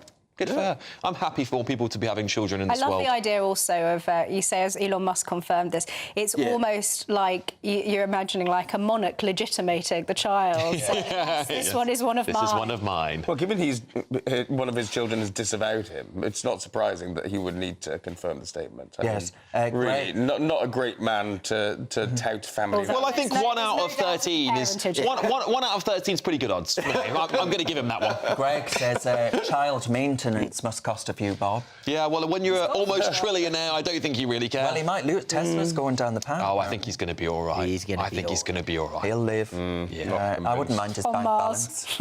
Neither would I. Notes off, I'd be all right. Yeah. Maybe you can have the 14th. Sadly, we've got to go to Kai. No, it's not. It's not sadly. It's not sadly because my high five is something beavers? that we can all. No more beavers, please. Have some respect. My high five is actually the 3 Israeli hostages who were released this week. You know, I think the ceasefire agreement has been in flux in the past 2 weeks or so. You know, there's been questions around its validity, whether it will continue. But actually, to see these 3 Israelis released after so long is something I think we can all agree is a good news story. They, of course, were forced to go on stage and read a prepared statement before being handed over to the Red Cross, but a win's a win, and thank God they're back.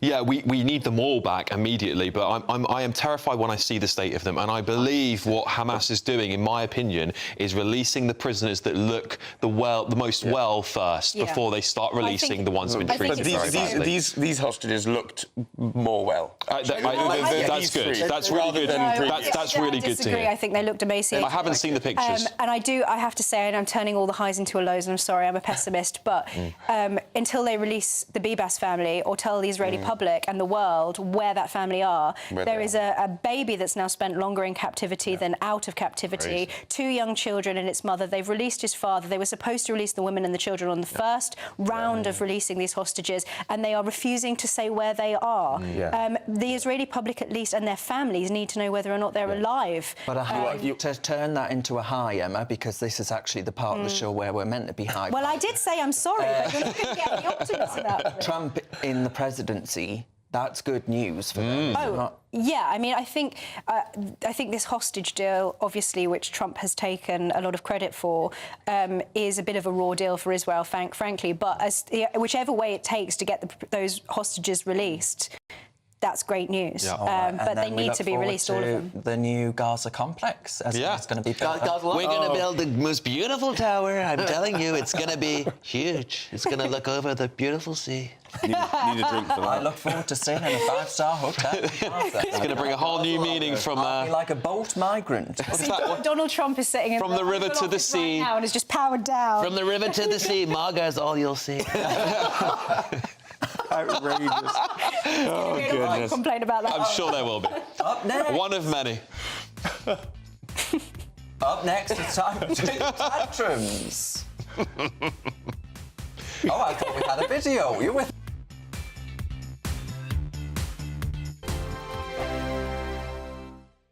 Nana Queer, weekends from 3 p.m. 5 years ago now, we developed this campaign called Regifting Beauty. And Regifting Beauty is about giving back to those that are in less fortunate situations than the majority of us. And I was coming across people that were receiving gifts at Christmas. You know how many gifts we receive? Gift sets, items, bath bombs, all of these things that we don't necessarily use.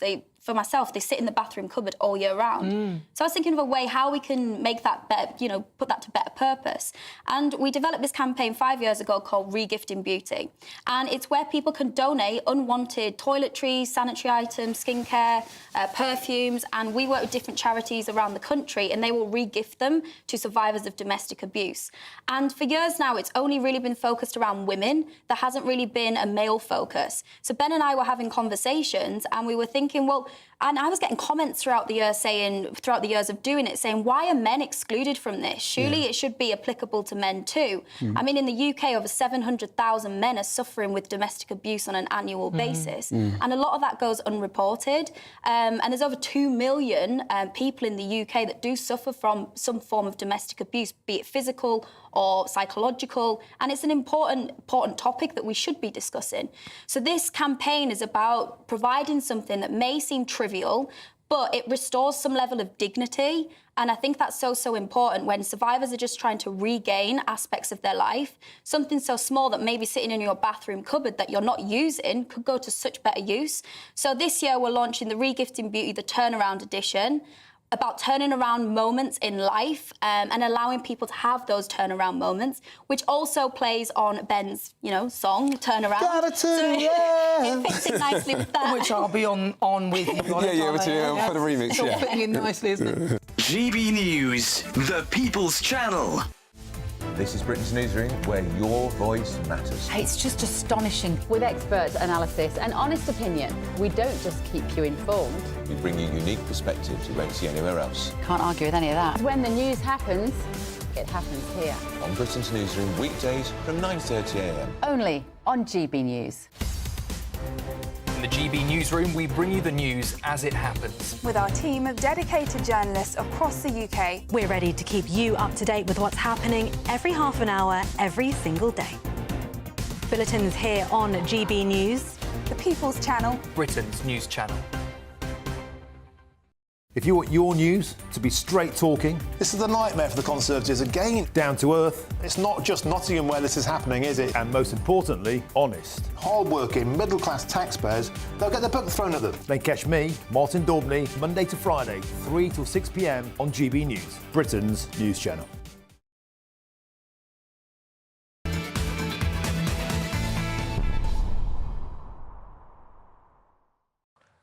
Welcome back to the Saturday Files. What show is this? Oh, take the wine away. No more wine for Darren. I don't know. Where anything can happen. Welcome back to the Saturday 5 Extra. I won't tell you where I've just put a plastic straw. Is it one of those exploding? Did it explode? I don't know. Will's going to find the next part of the show very uncomfortable. The results are in, my friends, and from the poll, we've had this poll. And let's not talk about the Darren's poll. on 34%. I've gone down. Emma's on 21%. Will's on 19%. That went up, didn't it? Late surge. Alex is on 23%, and Kai is on 3%. It's that lovely turquoise colour, that reform blue. I'm thrilled. That's quite close, actually, I would say. Very well done to everybody. So Willie had a late surge. Is that right? Yeah, Willie. You've always got a lower. Come on. All right, OK, we're going to go back to our triggered tantrums now, and Alex wants to explain which one. I have endured weeks now of ridicule from both Darren, the Daily Express. You have claimed I've quit my job, I've been sacked. Darren has said that I'm making people ill. Well, I think it's about time for this. Government is not acting fast enough on adopting sex and relationship education to teach kids about homosexuality, about transsexuality. We should be taught from a young age that these are normal things. These people are normal people within our society that you are going to meet. Yes! Yes! If the poll was done, if the poll was done before that went live, I'm telling you, I'd be in the lead at the moment. All right, all I could say, as Churchill once very wisely said, if you are not a liberal when you're young, you're heartless. If you're not a conservative by the time you get a bit older, well, then you're an idiot. Yeah. So, Thank you.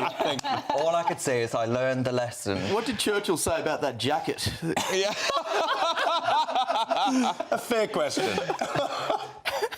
See, I told you my lawyers will be involved. They're very good at research, my lawyers. My introduction to next week's show will be scathing. Can I also add, I really love how Alex is just turning into Donald Trump, every single time. Have you seen this of Darren Grant? I don't know if you've seen it. Armstrong or Donald Trump, it's great. Could Alex's parents please reach out to Darren with any childhood photos or videos that you might have? Mum turned the TV on. That was a BBC programme. Yeah. I believe. He actually got on the BBC recently as well. Yeah, it is, yeah. I was 21 at the time. Well, that and the fashion sense. A wee babe. Yeah. It's all right. All right, Kai, come on. Move on. This will be quick. Let's get up a video of our good friend Charlie Downs. Take the most charitable definition of these values. They still don't capture what it means to be British. I, for example, have reservations about the kind of democracy we have in Britain, because look at the calibre of leader it selects for. I believe that individual liberty is a false god, tending inevitably towards atomisation and moral degradation. I believe tolerance of different faiths and beliefs is, at this point, civilisational suicide. Does that mean that I'm some kind of extremist? Or, moreover, that I'm not even British? I whose family has resided in these isles stretching back into the mists of time. I who can't imagine living and raising a family anywhere else. I who would die for this country if it came to it.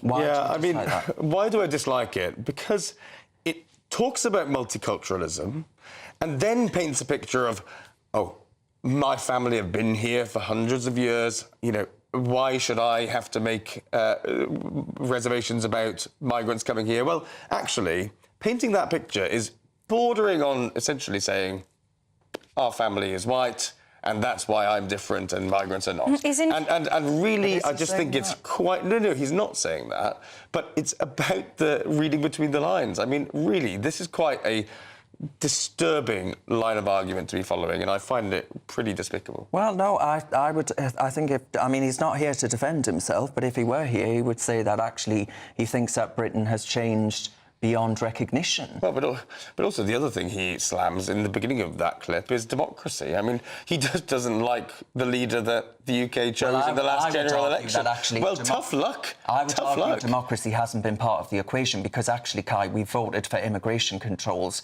every single election since 2010, and we've never got it. That's just not the case. My problem immigration's record levels of deportations prove otherwise. A few thousand here or there. Give over, Kai. You've had... Come on. Matt Goodwin might have misbusted that one already on Question Time, I'm afraid. My problem with what Charlie's been saying recently is he's saying now capitalism is one of the sources of the problems for the United Kingdom recently, and I think that is a real problem on the Capitalism is the only reason that people like me didn't die. And capitalism is the answer to the problems that we are facing. It is not the source of problems. Right. Thank you very much to our panel tonight. It's been lovely to have Emma Trimble on the panel. Right, and not you, though.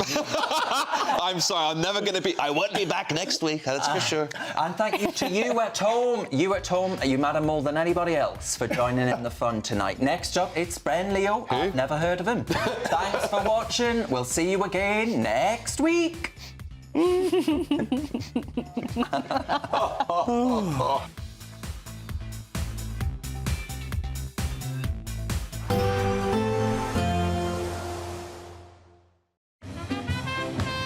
There will be a light breeze in the morning, leading to a warm front. Boxed heat pumps, sponsors of weather on GB News. Hello there, welcome to your latest GB News weather forecast from the Met Office. It's staying cold as we move through the rest of the weekend, some patchy rain in places, the risk of some snow as well, and lots of grey skies to come. High pressure keeping most weather fronts at bay as we move through the next few